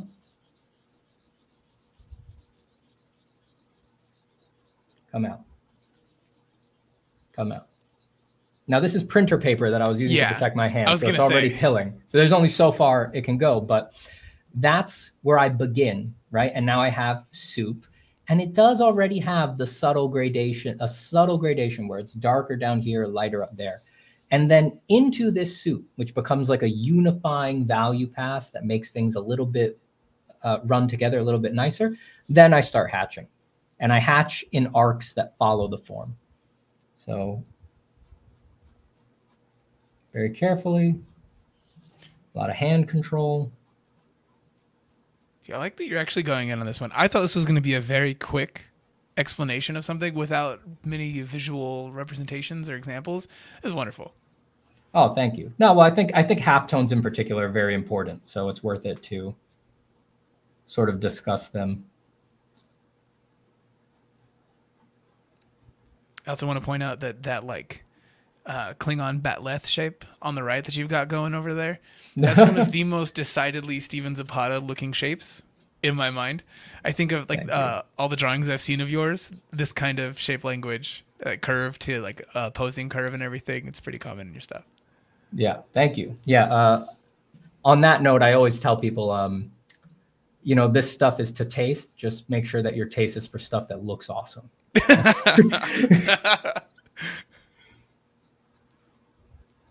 So I just go out in arcs, and notice when I was doing that I'm always starting at the terminator. I'm not touching down with the pencil in the light. I start in the terminator, build up, and then push out into the light. Now, if I render this sphere now I've done a lot of spheres and I've done a lot of rendering. If I wanted to do a very good sphere, even me, it should take me an hour and a half. So take that very seriously when you try to render something. The level of fidelity that I know I can go for, the level of refinement, keeping things clean, having a nice contrast on it, hour and a half. Hour and a half, even though I've done many, I know spheres inside and out. It takes a long time with pencil. You need to be patient. You need to build your patience. But all the way up to the center light in the sphere, I would very rarely just touch down in the light and poke it. That's going to create a patch. That's going to create a noticeable patch. Instead, I'll always start at the terminator and flow all the way up. It takes a lot of hand control. It takes a lot of hand control. And you get better at that naturally. Hand control comes just with time spent on the paper. Yeah, you working from the shadow means that there's not going to be a point where there's some random darker area that happens in the middle of what halftones are supposed to be. Exactly. And then the good thing is, because I started with the halftones and I'm moving up to the center light and the main form light, because I'm always coming from the terminator, as I go, I'm always making the halftone a little darker, a little darker, a little darker, because I'm hitting it every time. I'm doing it every time. I guess this is as good of a time as any to say that if you guys like any of the instruction that's happening here, Steven's got a whole bunch of that over on Proco that you can get for 20% off right now during our Black Friday sale that runs all month. You don't have to buy a course from Steven Zapata. I think that you should, but everything else is on sale in there as well. It's going to be brushes, model reference packs, even though we want you to go outside and go take your own reference photos as well. But yeah, you can pick those things up for the rest of this month, or buy it outside of the month and just give Steven a couple more dollars. We're okay with that too. So this stage, I want to leave it at this stage, and I want to point out at this stage that this already feels like a form to me. And this illustrates a very important concept, which is that where the light transitions into shadow is the highest contrast, most important place that your eye goes to first on a form. So if that is handled well, it'll feel 3D. It'll feel like something's bending. It'll feel like a form. And then you actually have a lot more flexibility out at the extremes in the light and in the shadow. That becomes a more advanced topic, and it gets tied up a lot with like people's individual styles and things like that. But I do want people to note that. And so that's how I handle halftones in pencil. Again, the technique there is very dependent on my medium. You know, if you're doing oil paint, it's different, but you would go for the same principles. You want to know where your terminator is. You want to make sure that your halftone has more value change in it than the rest of the light for the most part. And I want to point out that if you were to render shapes like this, you would do it the same way. I would do it the same way, right? I'd slug in the whole form shadow. I would carefully hatch out from the shadow every time in the beginning. But another thing that I would look for is I would look for a variety of halftone rolls. So by that, I mean some will be tighter, like a very tightly folded piece of paper, and others would be more gentle and have a longer gradation. If you do the same halftone roll over and over and over again, it gets very boring and the form doesn't look realistic. So there you go. That's how I would do it. That's good. Oh, there's a drawing in here. I didn't know that.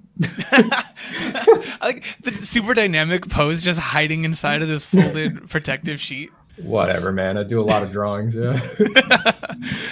Buddha Belly in the chat said, "This is so helpful. The time that it takes, and the technique. It's so good to know what it takes." Agree. Yeah, I try to mention the times because people they miss that a lot of the time. They don't hear that a lot online. So yeah, I think even a sphere, like I said, when I ask people for spheres, I'm looking for a good one, especially for a beginner. Give yourself 2 hours to do a sphere, and not a big one that size, one that's a few inches across. That's probably 2.5, 3 inches across. 2 hours, especially if you've never done one before. Go slow, take your time. The time frame thing is also a fun one for people who don't necessarily have like the deepest knowledge of someone else's process, because there'll be some people who post a thing and they say like, "Oh, a quick sketch," and everyone's like, "You go to hell." Like that's if I spent like 30 hours on something. For them, spending that 30 hours is a sketch by comparison to the like 300 hours they'll put into something. Absolutely. So I think it's nice to always remind people that sometimes art just takes time, and it's all Yeah. about what it is for you. Yes. It takes a lot of time. It takes a lot of time. What is the average length of time that you would kind of expect this piece that you're working on right now to take? This one's going pretty fast. I would say that, well, just on this final paper, obviously, I showed all the sketches and preparation and thinking. I really wouldn't be able to track all the sketching and stuff like that because I was doing it like a few minutes in the morning before I had other work to do and things like that. But just on this final paper, this is probably less than 8 hours right now. This one's going pretty quick. If I very rarely present a drawing as like finished. If it has less than 30 hours on it, I really wouldn't, it's unlikely that I would like show that drawing in like my portfolio or something like that, in my portfolio of pencil drawings. And it's common for me to go over 50, and I've done 100 before. Okay. I'm wondering, how would you say that amount of time compares to what you do for your professional work? Like well, when you're doing a job. Yeah, now this is what I get to do most of the time, thank goodness. But Nice. when I was doing a lot of commercial work, it's just very different. In some sense, what I'm doing here is like illustration. Maybe we can think of it as fine art, but I was a designer by trade. That's what I did for work for basically my entire commercial career. I did illustrations every now and then here and there, but I was mostly a designer. So the complete opposite. A common design task for me would be, I've got 2 hours before my AD has a meeting with a client, and can I do 50 drawings in that time? Like, can I do 50 really rough sketches that show this concept in all these different formulations and things like that? And that's just like, you do the math, you put that number on a timer. It's like 2 minutes per sketch, and you just hit the timer and you just do extreme rapidity. So very different, basically the other side of the spectrum when I was really focused on design. For some of that, I went through periods where I did a lot of like marketing art, and that becomes like very careful, like photo bashing and Photoshop work and a lot of working over 3D assets and things like that. And then that would get back up to the higher numbers. A marketing illustration can easily take months. I would say a common one would have over 100 hours. What wasn't unusual for 200 hours on one. It's a little harder to track that because there's also usually multiple artists working on that. So we would sort of like split the load, take different parts, things like that. Okay.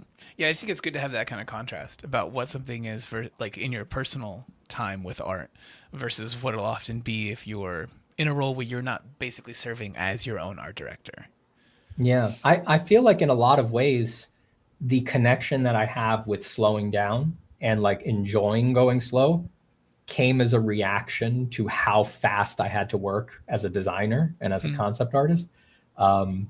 It was just like a really hectic pace a lot of the time.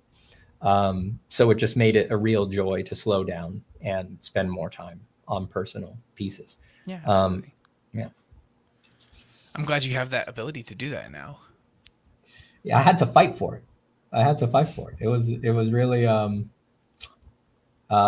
it was something I knew I wanted, but it was not my natural temperament. I got into design because my natural temperament was doing hundreds of sketches, very disposable, very little connection to them, just like fast. That works well for a designer. You're not married to anything. It doesn't hurt your ego. It's easy to do revisions and things like that. But I knew that wasn't enough for me. I had this call to do more depth work. And it took a while to build it up. And the methods for me to build it up are the sorts of stuff that I talk about on my YouTube channel. Some of the answers I've given here, like prioritizing, finding ways to relax and slow down on the work. It was a lot of mental work to turn that around for myself. Let's see. Guys, Steven's drawing now. So if you guys want to ask some questions, please do. There was one that I had seen that I was trying to pull up that I think you actually basically addressed in the first half of this stream. But I don't know if you wanted to kind of give a condensed answer for a person who might have come in after that. Yeah, no problem. If I need to show one of the diagrams too, I can do it again. Okay. Lucas was asking, do you have any tips for when you get an idea, but you can't exactly find anything like reference that could help, but the idea is a bit too hard to do without reference? How do you figure that out? Make your own at that point. You should know that if you had that kind of idea where there is no reference to find and things like that, that says something about you. That says something about what you're interested in and what your process might be in the future. So there's a bad thing that can happen there where because you hit a process barrier, you stop doing the kinds of pictures you're actually interested in doing. And that's basically an existential disaster for an artist. So you need to avoid that. So I would invite you to get really creative and try to find ways to make your own references for that thing. Artists throughout history have gone to incredible lengths to get the reference that they need for their pictures. They stage photo shoots, hire models, ruin the lives of friends, forcing them to model for free. They make sculptures. The sculptures that artists throughout history have made to become reference for paintings basically amount to pieces of art on their own. They make very sophisticated maquettes and dioramas. If you want to see a great modern practitioner of such things, look at James Gurney. You know, his maquettes and dioramas for Dinotopia are extremely sophisticated in a lot of cases. That is what it takes at a certain point if you want to make images that just don't have any hard real world analog. And it's not something to be afraid of. You know, what's actually there is incredible potential for what your practice might become in the future. So I would dive in. Absolutely. And it doesn't, like you were talking about James Gurney's maquettes and everything, and there's like Alex Ross who made these like dolls of the superheroes that he was going to render because of the guy's process. Yes. But it can also be something where you just need to possibly, you can kit bash this idea of what the human figure is, and then you take something else because you just need to understand what a material would be like. Like you can have like this like ball of foam that you basically like pin a bunch of leaves to if you were trying to have like to see what that kind of material would be like if it was rolling over something in this kind of way that's not as naturally occurring. It doesn't have to be that you make a sculpture of the entire thing, you know? Yes, that's a very good point.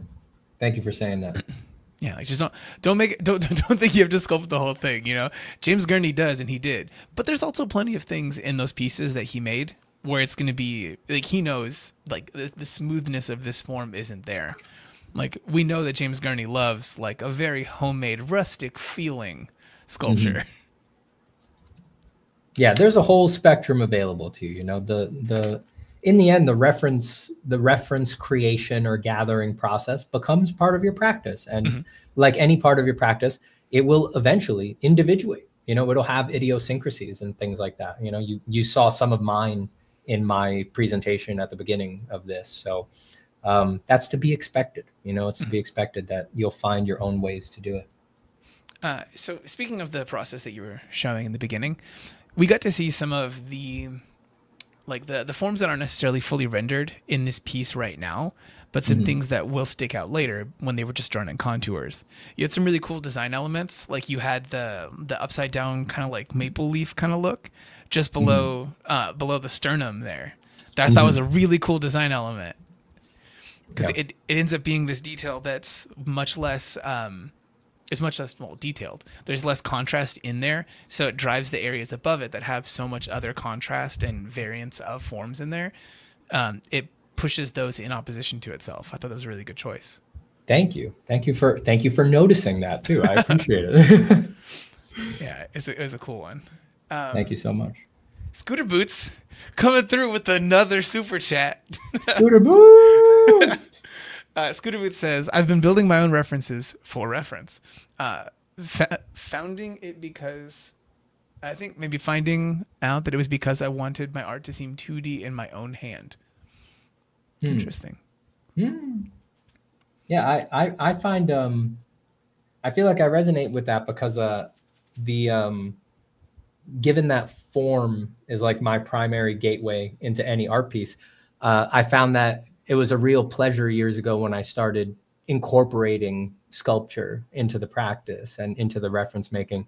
I've done clay maquettes every now and then, but mostly ZBrush these days.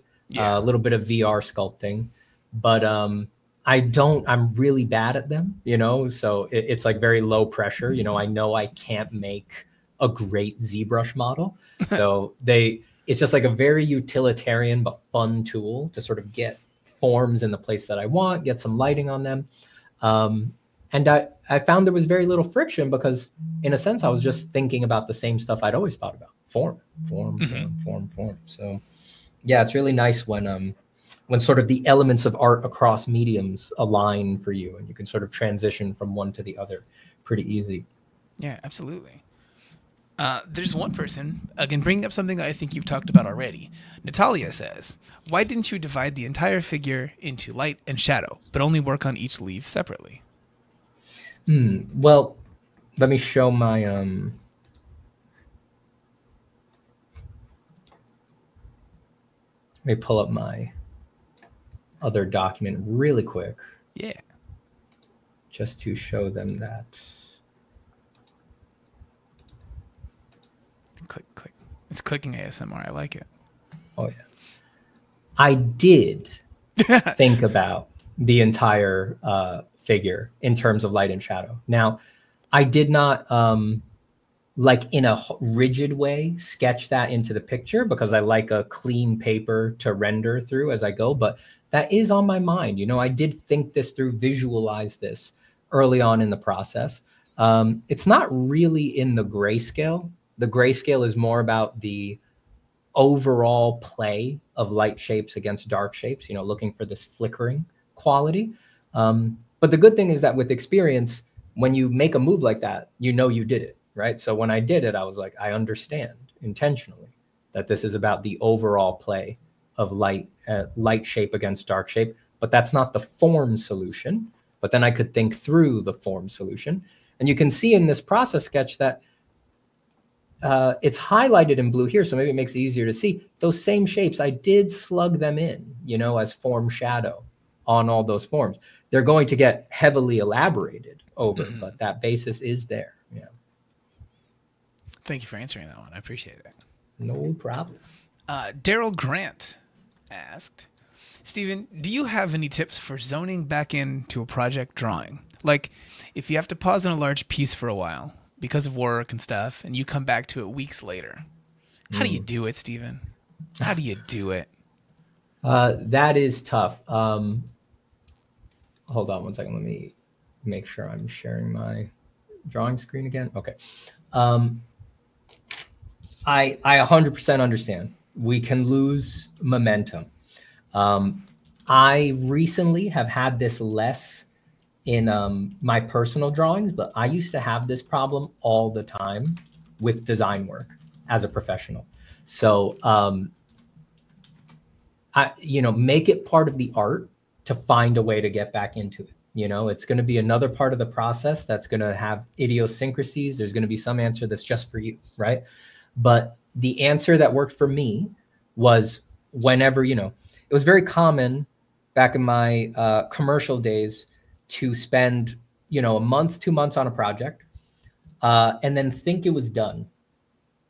And then 6 months would go by, a year would go by, more, and then the project would come back. And either new things would need to be made or there'd need to be revisions on these ancient things, right? And huge, whoops, my camera disappeared. I don't know why it keeps doing that. For some reason I can get it back quickly, but I don't know why it's doing that. In the chat, they've responded to it each time with this idea that it was a VTuber failing. And I really like that idea. Like, Steven's not actually Steven. Yeah, if only I was so cool and trendy and modern. No, I'm just a dude in a room. So you have to come back to a piece that was like months and months old. You have to like relearn the visual language of the thing. Yeah, and it was a huge drag. I mean, it could be really boring. So the main thing that I would always do to get my energy back is that I would add something new to the piece. So I would, for yourself, claim that right and that ability to do that. You know, look at the piece again, Yeah, it's been a while. Don't feel like it. I think it's important to sort of course correct the energy and make it so that's not just about slogging through to finish, right? That's just like, that's going into that endarkenment side of art and just like making it boring and all that. And it's like, you never want to make art boring. So add something to it. Change a character, add a character, change the lighting, change the colors, add new information, add something to it to reinvigorate you and to make you excited. And when I say to do that, I mean actually sit and do that as part of the process. I mean, say, okay, I'm going to find a new way. I'm going to find something to add. I'm going to start a timer. I'm big on timers. I have one right here. I always have a timer running whenever I'm doing any art. This is running right now for this stream, even though the stream is self-timed. It's just a habit now. Set a timer for 20 minutes and just sit with a piece of paper and brainstorm things you could add to the picture or change about it that might excite you. Certain pictures are going to have more flexibility than others, right? One of the ways that it worked for me, to give you a personal example, one of the times this happened to me, I had done a lot of designs for restaurants, for these themed restaurants. And the project came back around and there need to be revisions. And I mean, oh boy, I really didn't want to do these drawings. And they're very complex because they're restaurants. So there's a lot of tables in perspective and there's people sitting at every table. And there needs to be people sitting at every table because if there isn't, the restaurant looks empty and then it's not a good piece of marketing art. So there's tons of people eating and drinking and they're all sitting in perspective and everyone needs to have an expression and we're seeing back, at least for my standards. I was like, it's got to be nice, right? So one of the things that I did for myself, there's a lot of constraints on these, but I said, I'm going to sneak an awkward first date into each one of these pictures. And that was funny for me. For some reason at that time, it raised my hackles. And I did it across like 6 of these pieces. And it was just like right on the edge where no one could ever call it out. The client could never get angry, but like I knew it was there. I knew this table in the midground, that's an awkward first date. So get creative. Just find some way to get you back into it and want to do it. I think this is a good one. So I work in video editing, and for a long time I was working in advertising as well. And so there was a thing that we had to do every single year, and it was always going to be these ads for a rodeo. It's an annual rodeo. It's not fun. I don't even like a rodeo or anything. And so I was just sick of doing these. It's like 5 years deep in doing them. And so one year I was tired of it. I took the ad that we had made before and I just went through and combed out all of the bits where a person, instead of like looking like heroic and doing all the good stuff, fell. They, like the person's like being strung along by some creature, you know, like, or getting totally like, wiping out. Yeah. A little kid getting kicked off of a sheep or whatever, you know? Oh no. And it was the most fun I'd had doing any of these things. Like at no year before had I had fun with it. Just do something that's fun for you. Yes. Yeah. Find the fun. You've got to find the fun. That's always the answer with art, really. You know, like you just need to find some way to make yourself laugh about it or carry it lightly again and just have fun. You know, there's very rarely good reason to be miserable while you're making art, especially if you don't have a boss yet. Maybe there's good reason to be miserable once you've got a boss, you know? Yeah. But before or after that, no, you know, you should be having fun the whole time. Absolutely. Stephen, we're here pretty close to the end. Do you want to take one more question? Well, I guess we'll take two questions. Sounds good to me. So, Smashing Pinky asked, when I draw, my drawings are always slanted towards the right, and I don't usually notice it unless I flip the drawing. Are my slanted drawings a bad habit, or should I further develop it?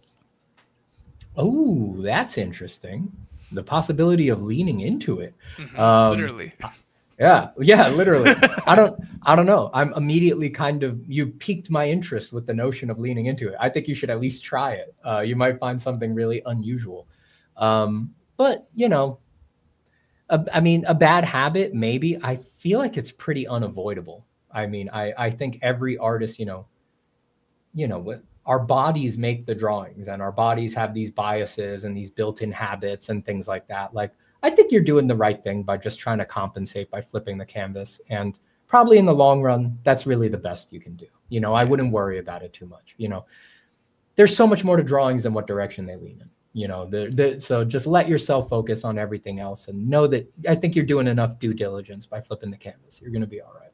Yeah, absolutely. I think, like you said, do the canvas flip. That's the main thing that you can really do. Be cognizant of that one. And in your personal work, go ahead, lean on into that thing, slant it up. Check it out. But if you discover something weird, let us know. Let us know Yeah. you've discovered the secret of leaning into the lean. yeah, it's just the only time that you have to be worried about anything in art is when you have a client or something that you have to turn in. Be like gain the ability to do to make anything that is a specific of your art. Make sure that you can do that intentionally and don't be a slave to what you just like naturally do. But don't ever make those things go away. Let those things still exist. There's a time and a place for that. And then there's one more question here. This one's from PieBite. Go for it. They were asking, how much can we save on the courses if we use the Black Friday code? Ooh. Over on Proco.com? You can save 20% on courses on Proco.com right now. You can get Steven Zapata's course over at Proco.com/Steven Zapata, which is in the chat, in the description, at the top of the chat here. It's all over the place. Right now, everything is 20% off on the website. That's reference packs, that's brushes if you're a digital person, or just anything that you want on there. Please come on over, help support some artists who are taking the time to teach you the things that they fought so hard to learn. They're trying to help you not have to learn them over a course of years, maybe just over a course of several lessons. Yeah. Steven, is there anything that you want to say about the piece that you're working on right now before we get on out of here? No, not really. You know what? Since you mentioned it, maybe I should say some of the things that sometimes people just need to hear because they don't hear them that often about art. Doing this piece has been a pleasure. It has been a pleasure the entire time. If I were to spend 100 hours on this drawing, they would be 100 joyful hours. Being an artist is awesome. I have really enjoyed it. I consider it incredibly lucky and a great privilege in my life to be able to do this for my livelihood. I know that a lot of people out there who are pursuing the arts are sort of in difficult gray area periods where they have another career, they have another job, they're dreaming of moving into the arts, doing their creative work, either full time or just more time. So for anyone out there who needs to hear it, it's worth it. It really is worth it. I really, really value that I am able to do the thing that I love for my livelihood. Being an artist is great. It lets me, temperamentally, I love investigating myself. I love investigating my mind and my emotions and having weird philosophical thoughts. And the great thing about being an artist is that you get plenty of time to do that and it becomes part of the work because all of that stuff feeds into the work. So it makes me feel very aligned, with my life and with my personal values. And I really can't imagine what else would have done that. So it's a very big deal for me. And I just know that these days, maybe some people who need to hear that, they don't get to hear that often. So for what it's worth from me, being an artist is awesome. I love it. It makes me extremely happy. It feels great. I like it. That's very good. Just for anyone who doesn't know, Steven Zapata is all over social media, and he also has a website. You should go over there, keep in touch with Steven, see what he's up to. The man's a multi-talented artist. You should find out where he is and what he's doing at any given time. Steven, thank you so much for being here. I appreciate it, man. It's been my pleasure. Thank you, Proco, for having me. And Steven, it has been great to meet you and to talk. It's been a very pleasant 2 hours. Yeah, indeed. It went really quickly, I think. At least for me personally. I don't know about for you. Yeah, it went quick. Yeah. Blink of an eye. Indeed. For the rest of you guys here in the chat, thank you guys for being here so much. I hope to see you the other streams of this week and next week that we have. But for now, I'll say goodbye.